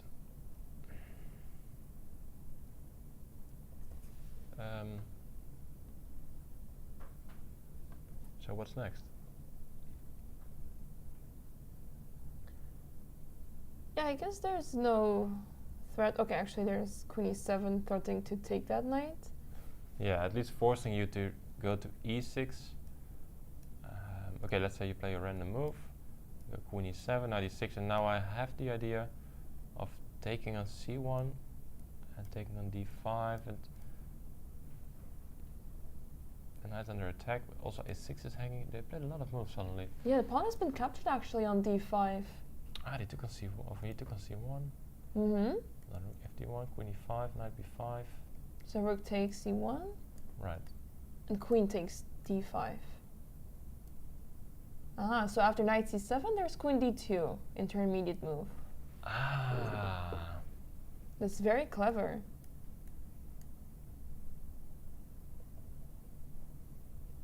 Once you see it, it's easy, but realizing that you have to take on c1 first so that you have queen d5 and queen d2, that's more difficult. Yeah, but very well found. So now black has a very firm control over the center, and if you let him consolidate and eventually play a move like d5, so he goes knight c7. Okay, so what's going on here? Queen d2, did we miss anything here? Queen d2, here we go. There goes there's the famous, no, I've seen this hand, but I still want to think about it. Yeah. You want to make sure that you saw this move coming, and you want to know that your opponent know that you saw the move coming, and that you're basically able to instantly reply, but you're not sure. Rook to f1, safe and sound. Why does not want to trade queens here, which makes a perfect sense, but if rook f1 is played, well, which is played, but what does white have now? I guess you're still going to go play rook c8 here, because it's under attack and you need a counter attack. Oh, you can take on a7, I think. Ah. The back rank remains an issue here too. Got rook c7, queen b8 check. You have to go back, but now you're still attacking 2 pawns. Also e2, b2 hanging. Everything is hanging. You just need to keep on calculating. Okay. Okay, so that means things are a bit more forcing than I thought. Do we have any other options here apart from playing a rook move?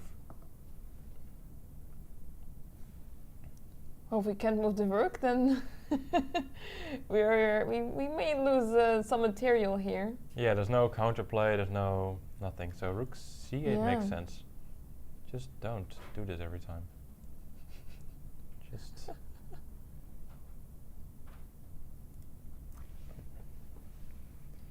okay, so rook c8, queen a7. I mean, you really want to go queen d5, but it's just not possible.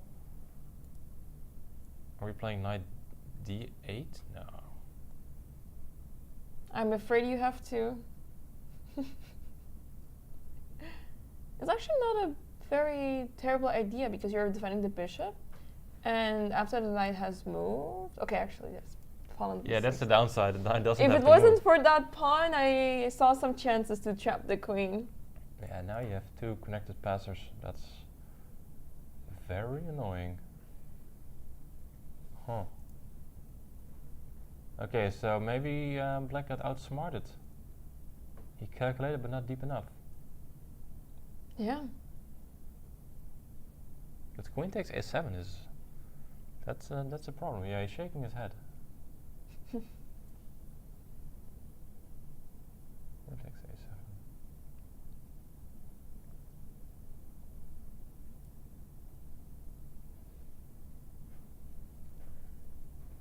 Okay, queen c2 being suggested. That might save the day. That's a difficult move now. That's a very difficult move to find. Yeah.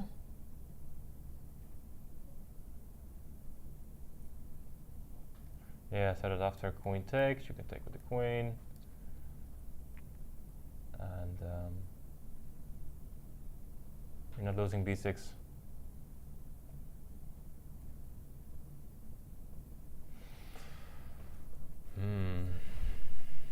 That's difficult.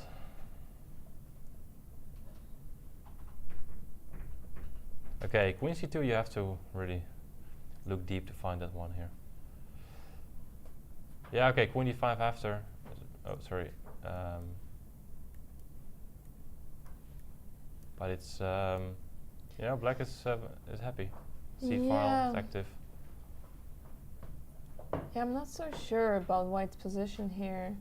The pawns of black, even though they may feel like they're scattered, it feels like the activity is in black's favor. Yeah, it is. But he played something else, right? Yeah, the queen c2 is almost impossible to find. Yeah, so rook c8 has been played, queen takes, and Bishop d5, yeah? yeah. Now bishop queen d5. b6. Okay, he's probably gonna try and capture a2.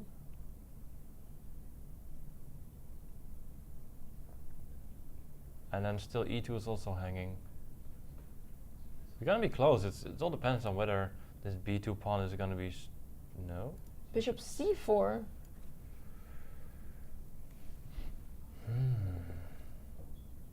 Bishop a2. There was queen a6. Ooh, got us. Rook c7. You have queen a8. Oh wow. And then you win everything. Oh, that hurts. Right. So you can't take on a2. That's why you play bishop c4. He's dodging bullets there.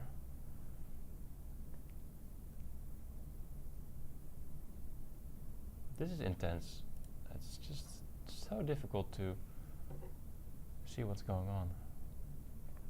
This bishop's out of play, rook's out of play, so it's just the knight and the queen. And white knows it and black knows it. Yeah. But currently they are quite strong together, so maybe he doesn't need more than that. But if this is coming, the rook has to go to some uncomfortable square like b1 or a1. Oh. keeps going back and forth. Both players are very tricky, surprising each other with tactical nuances. So we love to see this. Yeah. It's a great fight. Yep, and there's more great fights.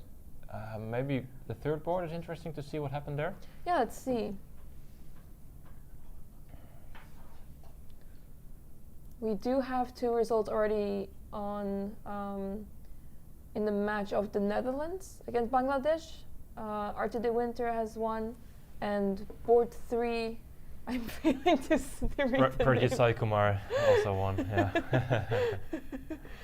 Yeah, Yeah, so I can that means just see it that, like this, but you're just missing a few inches. Yeah, I don't really want to stand up to see it. So the Netherlands is ahead 2-0 so far, and is looking good also on the other boards. So those are the updates so far. Now let's take a look at game 3 of the first match between Armenia and China. Yeah, because white is attacking. And we just saw moves being played. Queen h6 was followed by queen d7, and then knight takes e4. Tactics. Threatening rook takes g6. Uh-huh.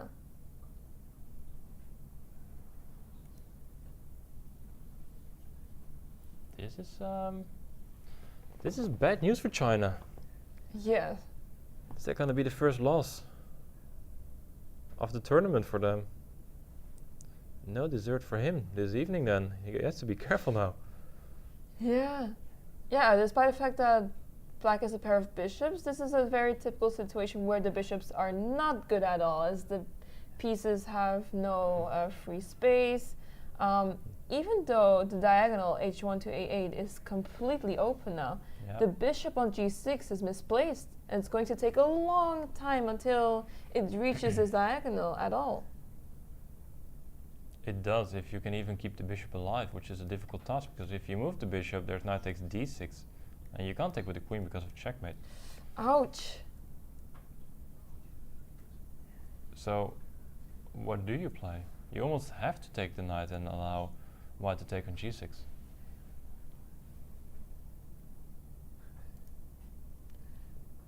Yeah, and black is also down to 2 minutes on the clock. Time is ticking, and Agasarov is just in a very pleasant situation with 15 minutes on the clock. So that makes matters even worse. Yeah. Yeah, you're just down a pawn and under pressure. Yeah. And also he needs to try and find counterplay, but it's difficult. I mean, you want to try some queen c6, queen c2. But it's, yeah, so one attempt at rook g8, which is a nice attempt. He played it, I think. Yeah, he played it, nice. Oh, wow. Point being, after knight f6, you have a check on b7 probably, because queen c6 there might still be d5. But at least a check on b7, and then you can play rook g7. And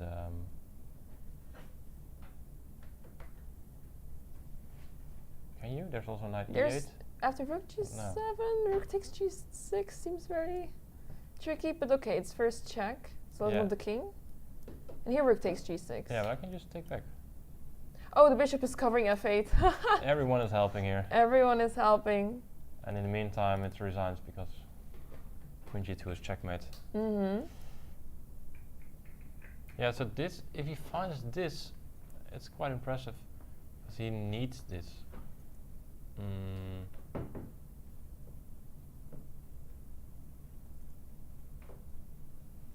But you can also just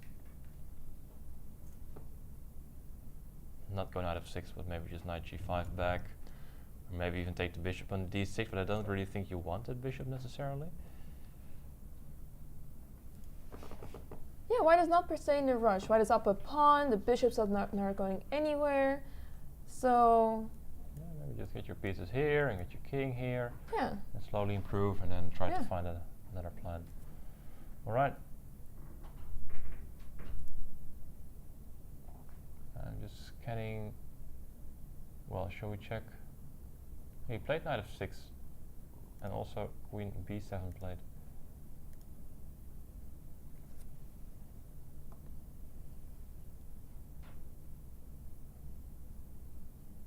And king h2.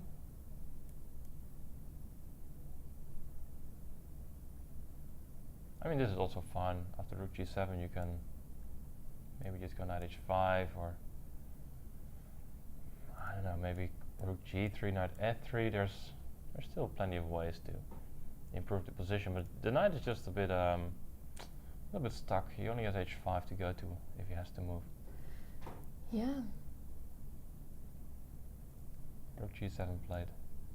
As queen on b7 is so annoying, it's really hard for the knight on d2 to maneuver around. Would it be strange to consider d5 to try to shut down this diagonal? Yeah, you could. It is at the cost of a pawn. We can afford it, but is it worth it? That's the question. I don't think so. I mean, as long as you can play other moves, then we don't want to give back the pawn that easily. Mm-hmm. And yeah, this is currently on the board. And white has plenty of time, so he doesn't have to panic. He can... I would like to just get rid of this knight though. Get it to a safer place. I don't like it on f6 that much.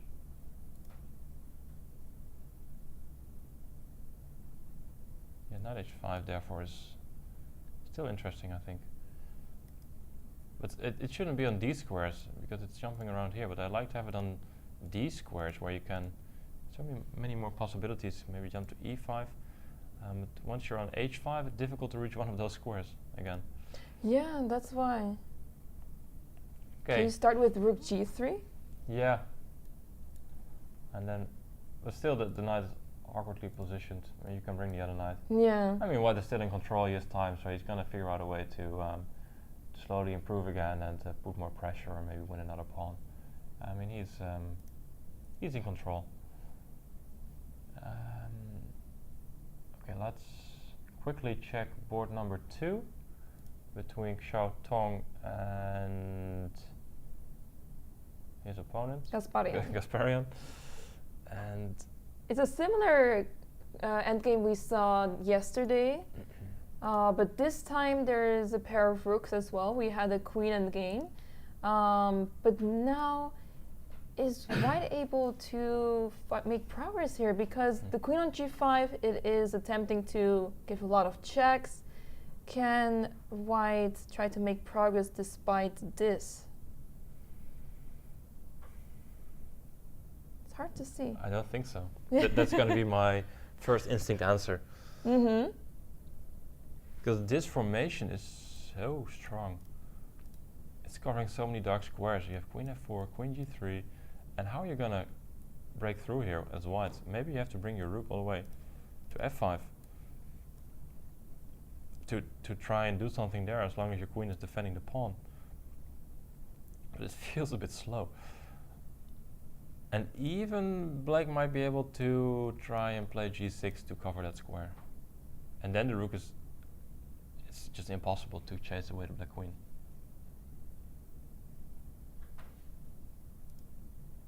I think black did a good job here. He played king h6. Yeah, it's always so difficult when your king is on h2 facing this pawn on h4. This pawn on h4 may appear weak, but how is white able to attack this pawn whatsoever?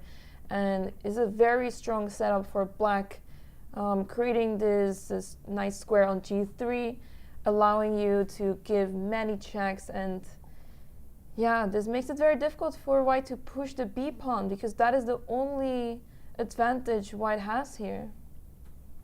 Okay, so maybe you can bring your rook to b1 so that you're safe on the back rank with your king, and then try to activate your queen again. Yeah, rook d1 played. Yeah, because if you bring the rook here, your king is your king is going to be safe on h1.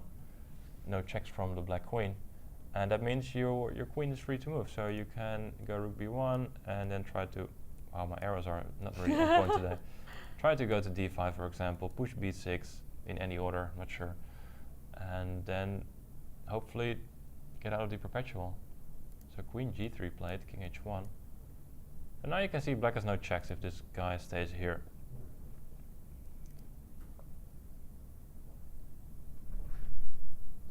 Yeah. Yeah, so engine might give like a draw or equal, but it's difficult to play for black. Mm-hmm. Maybe engine gives an advantage for white, I don't know, but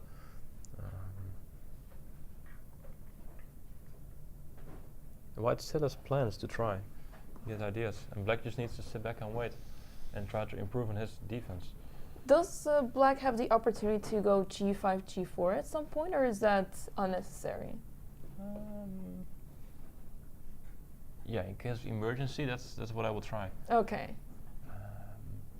You want to try without, but if you have to, what do you play queen b3? Okay, what's happening? Queen b3, stopping rook b1, but now rook d8, threatening check. Ooh, that's a tricky one. And checkmate. And if you go to g6, you go one square further. Sorry, it's a checkmate like this.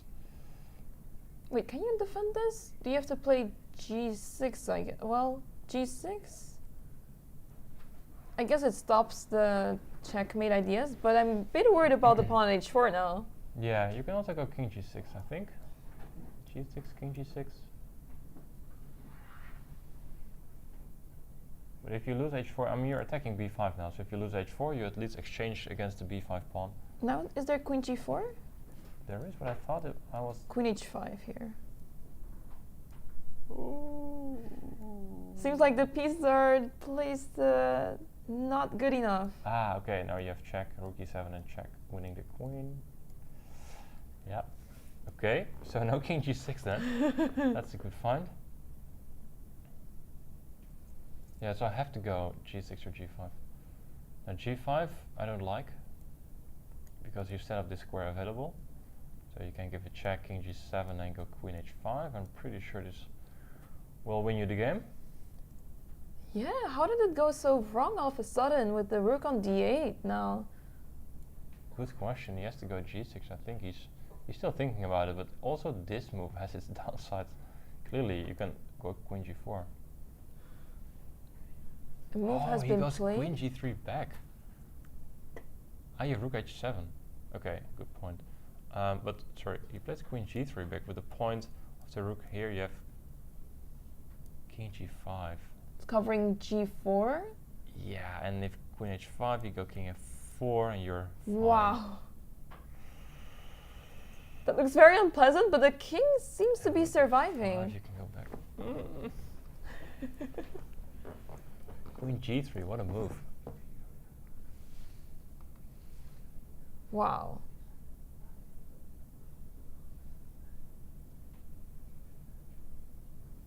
Queen g3 is such a boss move. Yeah, it's just like, okay, I'll just go back. I'll be fine. Yeah, I'll be fine. Wow. Still a little bit hard to believe. Okay, so let's see. Check. Check. Okay, so taking the pawn is not really interesting because you will lose b5. It's just exchanging into some drawish endgame, it seems. And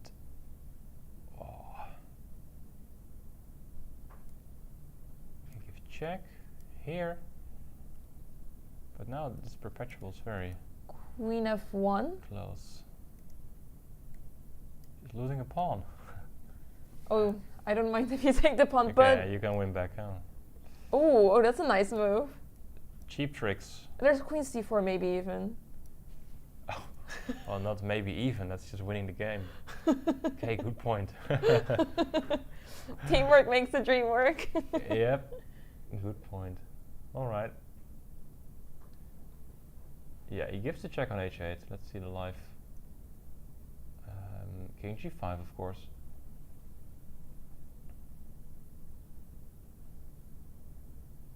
Yeah, so maybe here you just play queen f2.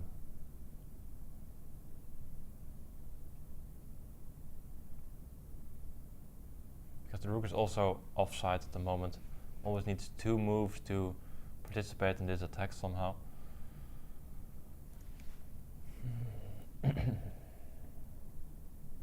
And the backtrack issues are real. I mean, let's say you give a check, just queen e2, and you might even just go king e2, trying to exchange the queens somehow. No, this is not the way, not yet. And the queen on e2 is good. It's defending b5, it's defending the back rank, protecting e4. It's just participating on every part of the board at the moment. So we should keep it there. But how do we involve the rook into the play? Ah, maybe we can try rook h5, king g6, and rook f5. King f7? Is the king maybe running away? Yeah, I was hoping to chase back to black queen to some square like g5, and then we can maybe give check, king goes somewhere, and g6. then maybe I mean black has no checks, so we're making improvements here, and the rook is also blocking the checks, not on the first rank, but he's covering these two squares, so your king is going to be safe on h2. There might be something like this where you can just make use of the bad position of the black queen and make progress here. And so now the pawn is simply moving forward. Yep. So we see some moves on the board. Indeed, rook f5 has been played. Nice find. Wow, it's incredible how the position seems so even, and still white is able to manage to find some interesting ideas, making it very difficult for his opponent. Yep. And it's not even the b pawn that matters here anymore as much. It's the king. The black king is in huge danger. Yeah, king f7 played. Yeah, rook f3. It's like they're listening. They're following so many lines. Queen g5, I guess. They're just super strong. But now he notices that his queen is going to be misplaced. Because he's thinking about either g6 or g5, and g6 is awful. So if you consider like an alternative to queen g5, then you know it's bad. True. Okay, so white is making progress here. Let's check. Okay, so Lu won her game. We should watch at least how she managed to do so. And in the meantime, we can see that, of course, white is still better on the third board, and also board 1 is still some dynamic balance, which is crazy because black's up a pawn. But okay, difficult position. But let's just first see how Lu won her game, and that game is right here. So we left off at f4. Remember this crazy position. Knight d8, rook d1, knight e8. Well, that's defense. King h1, that's a very controlled move. Queen e6, bishop c5. Making sure that bishop takes c5 is not with check, with the king on g1, allowing for tactics. She's strong. King g8, bishop d6, knight f7, queen d5. It's just power play. I mean, the black rook is just not participating at all. Oh, that looks nasty. Doubling up, knight f6, pawn takes. Yeah, it's just. It's over. It's over. Crushing win. Another crushing win by Lu. 7 out of 7, and it doesn't seem like anyone can stop her at this point. Nope. She makes it seem very smooth. No one can. It's just impossible at the moment. She's just winning every game. All right. So game number 1. I want to see what's happening there. So we see a lot of happened, and we left off. Where did we leave off? Yeah, just for completeness sake, bishop c4 is what we saw. Rook b1. And now queen e2, rook c1, and now bishop takes a2 because there's no longer queen a6 because the queen is guarding that square. Because queen a6 was the issue previously. Also rook c7 no longer possible. So the entire combination is gone, so you can take safely on a2. Bishop f1, queen d2. This is so complicated. Rook a2, bishop d5. Now the knight can be exchanged. Queen to a6, attacking the rook, maybe preparing bishop c4 as black is not cautious. Rook That's f8. so scary. Yeah, that's clever. Queen d4 and now queen c6. And they're both down to like 20-30 seconds or so. He played rook to E1? Seems like E1 Yeah. Yeah, rook E1. to stop E3 perhaps. No, it's black to play. Black H6. played H6, alright. Rook E1 and he took something. He took on B2.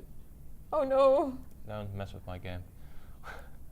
Took on B2, queen takes D6. Now black is up the pawn, but clearly black is still struggling because he's stuck with this pin on F7. Also the king needs to protect the rook, so it's a bit dicey situation here for black. And queen C3 being played. I guess bishop. It's a double. Ooh. So he needs to go He bishop took F7. on F7, yeah, rook takes. But now black is the one who's playing for the win. Now black is happy. Third board. I thought I was winning, but it's not yet winning. They're just continuing. Okay. Many moves here. They're all in time trouble now. Ooh. Rook takes F7 and rook D1, king H7, queen E6. White still is more active. But black can. It's always difficult to estimate if you exchange queens, if the rook endgame is winning or drawn. So I don't think you really want to allow that as white. He went queen F6. I would like to keep the queens on the board. It always feels like you have more potential, more drawing potential with queens. But okay, this game will. Let's check board 3. That's more urgent, I think. Yeah. There's a lot happening now. The games are now in time trouble situation. The players are on seconds. We are missing the clocks on the screens, but we can safely tell you that it's time trouble situation. The players are on 1 minute on the clock, so they're speeding up a lot now. Yeah, we have to the clock times again. But he's not the. Okay, I need to refresh and see if that works. Yeah, it works. Okay, so many things happened here. We want to replay, but we just don't have. Okay, very quickly then. I need to know what happened here. Knight F6. I think he played your clever D5 move there. There we go. D5 played. Ah, nice. So the knight could jump to E5 and exchanges. I'm going too fast now, I know. King A G8. lot happened while we were away, but yeah, now the pawns feel very weak of black. F5, D5 and B5, they're all on light squares and the bishop is on a dark square, which means that this bishop is not able to defend those pawns. A lot of moves are happening now. Yeah, I'm not sure if I should keep up with the webcam or with the players. I think he took on. Now black played queen E7. Queen F6? Queen F6, queen B5. Queen E6. And then queen B8. Yes. Yeah, so black was up a pawn, but now it's material is equal again. Queen and knight are such a great team together. So black should be afraid. He needs to find counterplay. The good thing for black is that the white king is also very vulnerable. And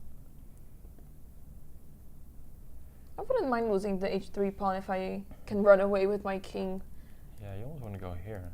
This Yeah. feels like some safe place for some reason.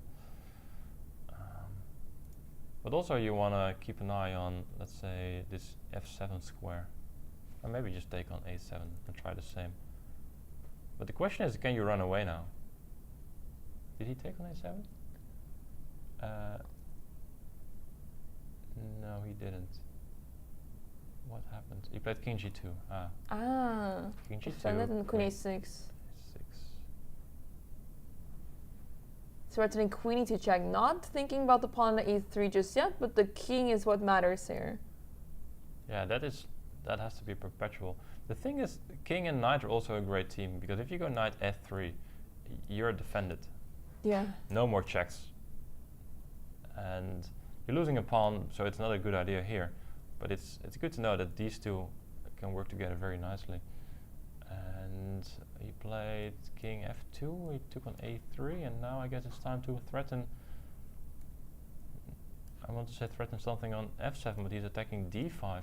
And also attacking the G5 square, so queen E7 being played back. Allowing King queen G7. D5. King G7 and Queen G2 has been played. forcing the king to go to h8, which may not be such a bad thing. Queen d5, I guess. King g7 back. It's going so fast. It's going so fast, and it's unclear how white can continue here, because now the pawns are pretty much gone, and there's not a lot left. Queen d4. King must run away because there's some annoying checks in the position. King g8. Game 1. Big turnaround. Black is up a pawn in the endgame. Let's just quickly go for the overview. No, is that a big turnaround? No, never mind. I was confused in game 1 and game 2. Game 1 was a... Oh yeah. The queens got exchanged, so they have Yeah, this it was a endgame. balanced position, yeah. Let's just briefly check this overview, because then we can see all positions briefly, see what's going on. So China is leading 1-0. And the game 1 is the rook endgame with 3 against 2 pawns. Game 2 is still the queen and rook endgame, where Xiaotong is trying to... Oh, these... Okay, that's tricky. Let's check game 2, shall we? Let's take a look. Because I think we have... Black might be on the verge of equalizing. Because he...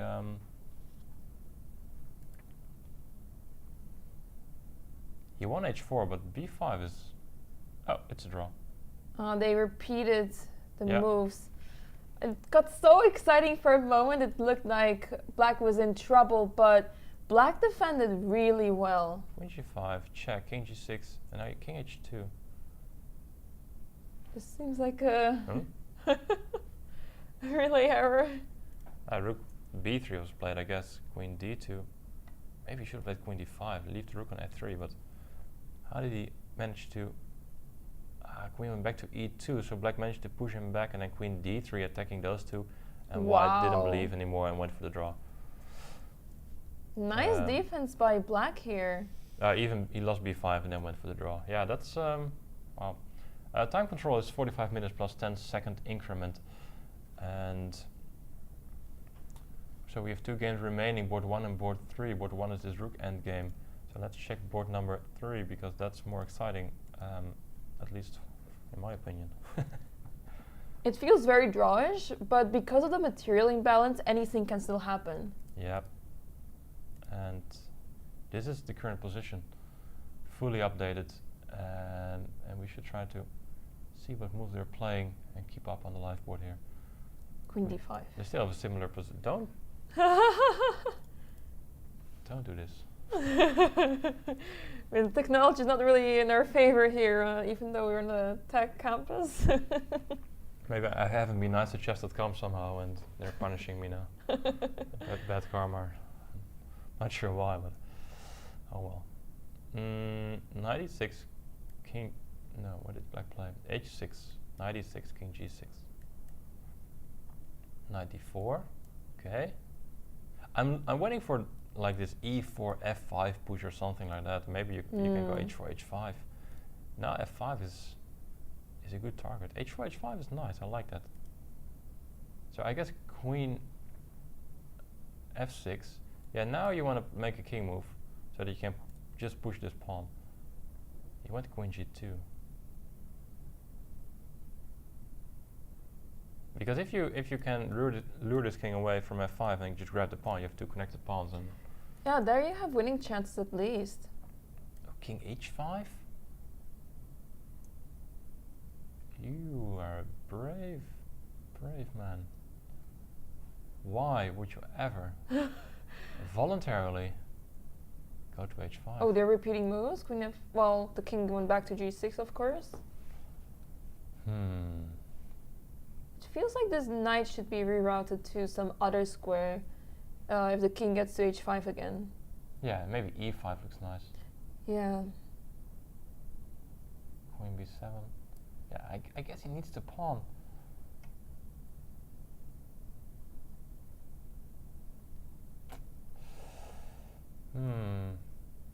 Now bishop is out to c5. Yes, okay. Still, you can play knight f3 here. Yeah, now you can. This is, yes, well played. Also, you have king g3, knight h4 to support. he's slowly getting there. In the meantime, I think the first board is going to be a draw. I think the rook endgame is not going to bring black anything. A little update there. Also, the second match we see draws on board 1 and 2 and a victory for Uzbekistan. Uzbekistan, yes. Yeah, a victory. That is surprising because Kazakhstan is the top seed of the event. Yeah, that's a huge victory, and that brings the score to 2-1 with the last board still going on. Anything can happen, but at least Uzbekistan is not losing the match. And Uzbekistan has the 100% player on board 4. Yeah.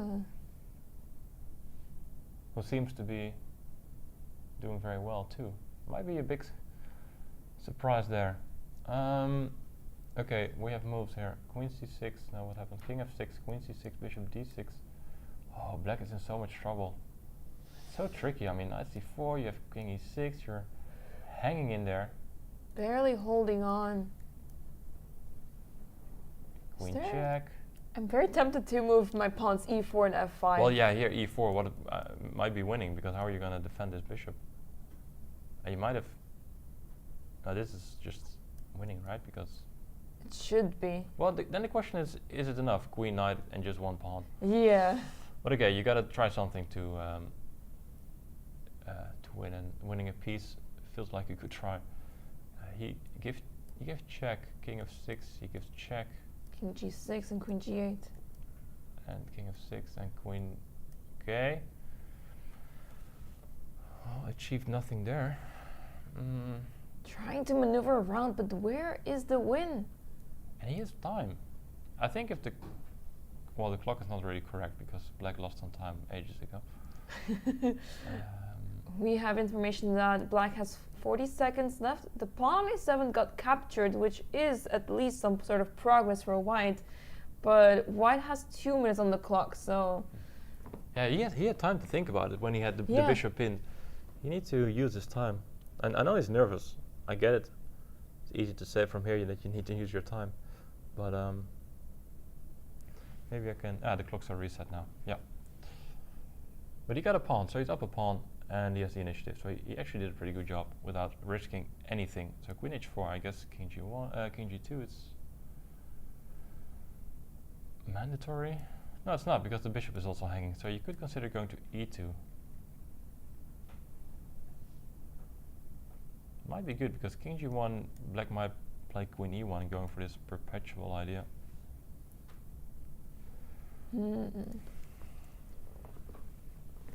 So now he's thinking about what to do. We can check board 1, by the way, real quick, so that everyone can see what's happening there, because that game is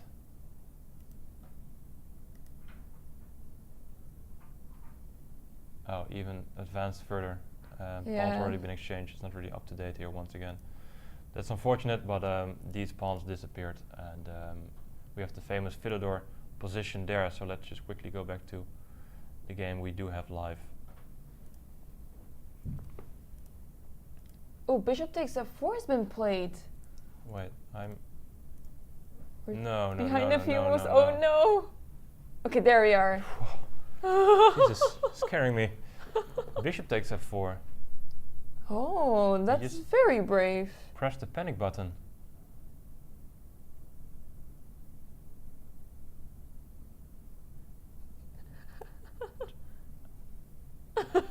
I'm not saying anything. Pawn takes, queen takes. And queen a6, king h5. But this should be difficult still. Because there's this threat, and that's... And what is going on? Was that exchange necessary? Well, if he's winning the pawn, and I think he is, it looks good. You can't defend the h-pawn, it's just gone. And it's really difficult to defend this pawn too. It's impossible. You can't defend h3 and also keep your knight safe. So he plays. Knight e3 was played, queen h2. Yeah. With the king on h5, I can still imagine white trying to make the best out of it, but with precise play, black should be fine here. Yep, agreed. Board 1 also a draw, which means that if this game ends in a draw, and that would be a very, very important save by Kong, because if he draws this game, then they win the match, because Lu obviously winning all her games.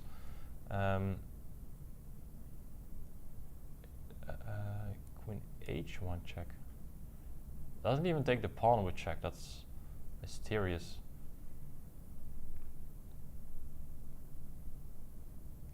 Okay, not sure if it matters. King f2, I guess.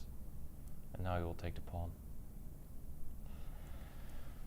Yeah, there it goes. Well, I think he's holding. I believe knight to g2 has been played. Also, Nurmanova against Kamdamova, it's a very exciting game. But I think black is easily winning. Kamdamova maintaining 100% if she manages to pull that off. But let's stick with this game and the decision in this very important match between China and Armenia. Queen to d6. So every queen exchange is an instant draw. There are quite some tricks in the position still, especially with a knight around. And in time scramble, this is really tough to hold. Here goes knight f4. Oh, king g5. This is already winning because now he created his own checkmate. Wait. It. And is he just winning Has anyway? this been played? Yeah, and king h4, you go queen f6, it's winning. You won the game. Wow. Queen e4, what a blunder. This is incredible. He just blundered with queen Queen e4. g6 is played and resigned. What a save by Agasarov for the match. They're keeping China to a draw. And the first loss for China. The only team so far that was able to hold China to a draw. And indeed the first loss for the team, as Kong is the first one to lose of the Chinese players. Wow, what a finish. And this goes to show it's not over until it's over. And with this knight on the board around, you're not safe. Nope, it's crazy. If you just don't move your queen to e4 because you're blocking your own king. You can put your queen almost anywhere, I think. It feels like such a natural move to centralize the queen. Yeah. Or maybe even just f4, just get rid of the pawns. You don't need them. Yeah, that's true. You just don't need them. Get rid of the pawns. No checkmating issues, nothing. Okay, we should go to board 4 of the second match because this game is tense.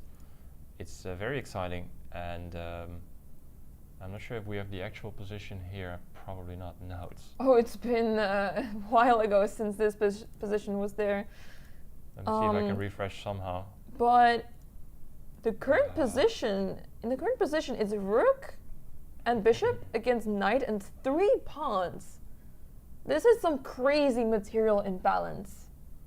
Yeah, let's see if it. There we go. Yeah, so. What is happening here? Is black promoting a pawn? Let's check the cup cam.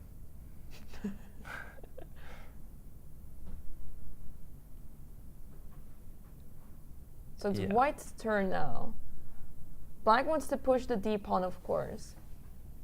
But is white able to stop those pawns? For now, the bishop on h6 is covering the squares c1 and d2 pretty well. So the c pawn is not going anywhere. But the d pawn is what concerns me for white. Yeah, this is the plan, and black has bishop g7, I think. Yeah. Oh, that's a really good move, because now d3, you lose the pawn on c3 at least. Or maybe you should take with the bishop even, not entirely sure. Maybe even winning this. You control this, yeah. Oh, well, the queen no longer blocking the view. Actually. Never mind. Too soon. c2 has been played. Yeah. And now you have to go back with the bishop, I guess. Unless you want to bring your rook behind, but that feels a bit sketchy, so... bishop h6. Yeah, how did black mess up? That's a very important question, because black was completely winning, I think. But we'll check that later. Knight d3. You can take the knight and make the draw.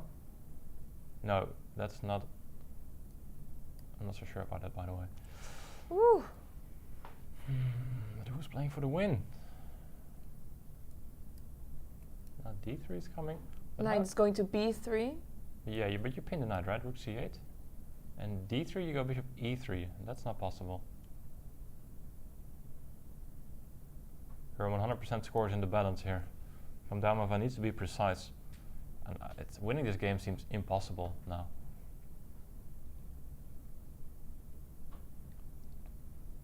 Five seconds. Ooh, made a move. King g3.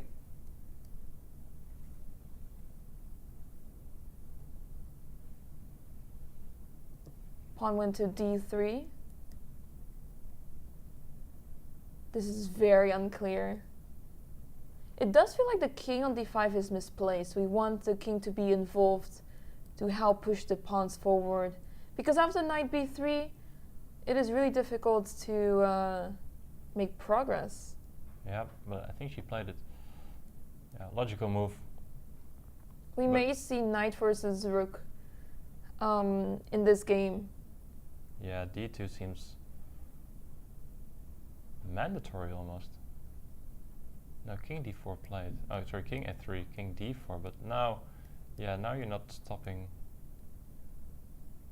the white king from entering. King d5.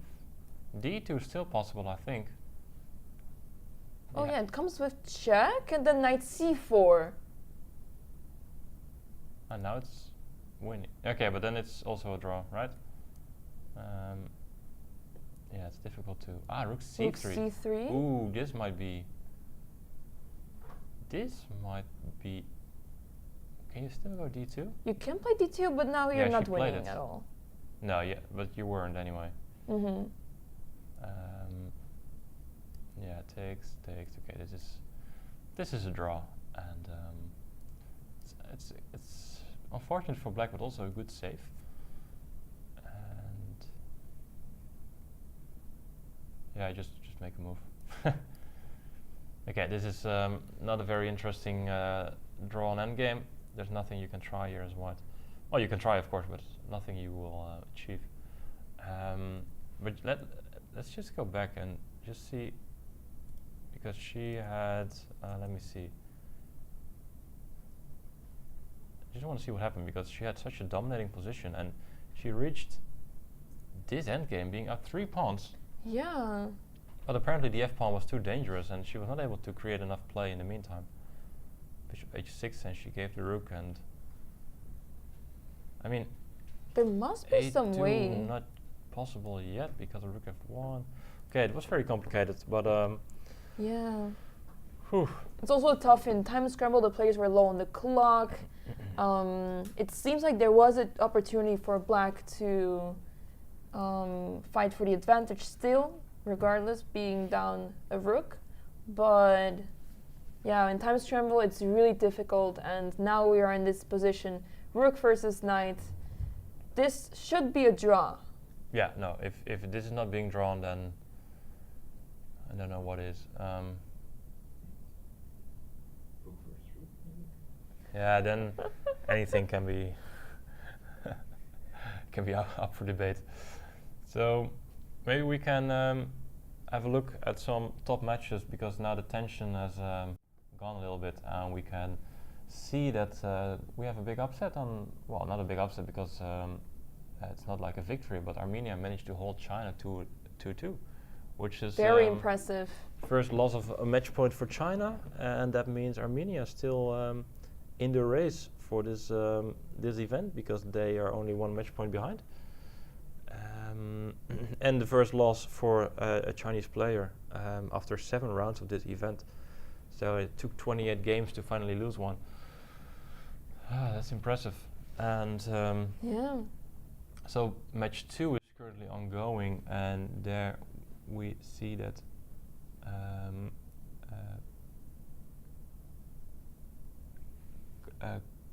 Kazakhstan is Kazakhstan is in the lead, right? is in the lead. Yeah.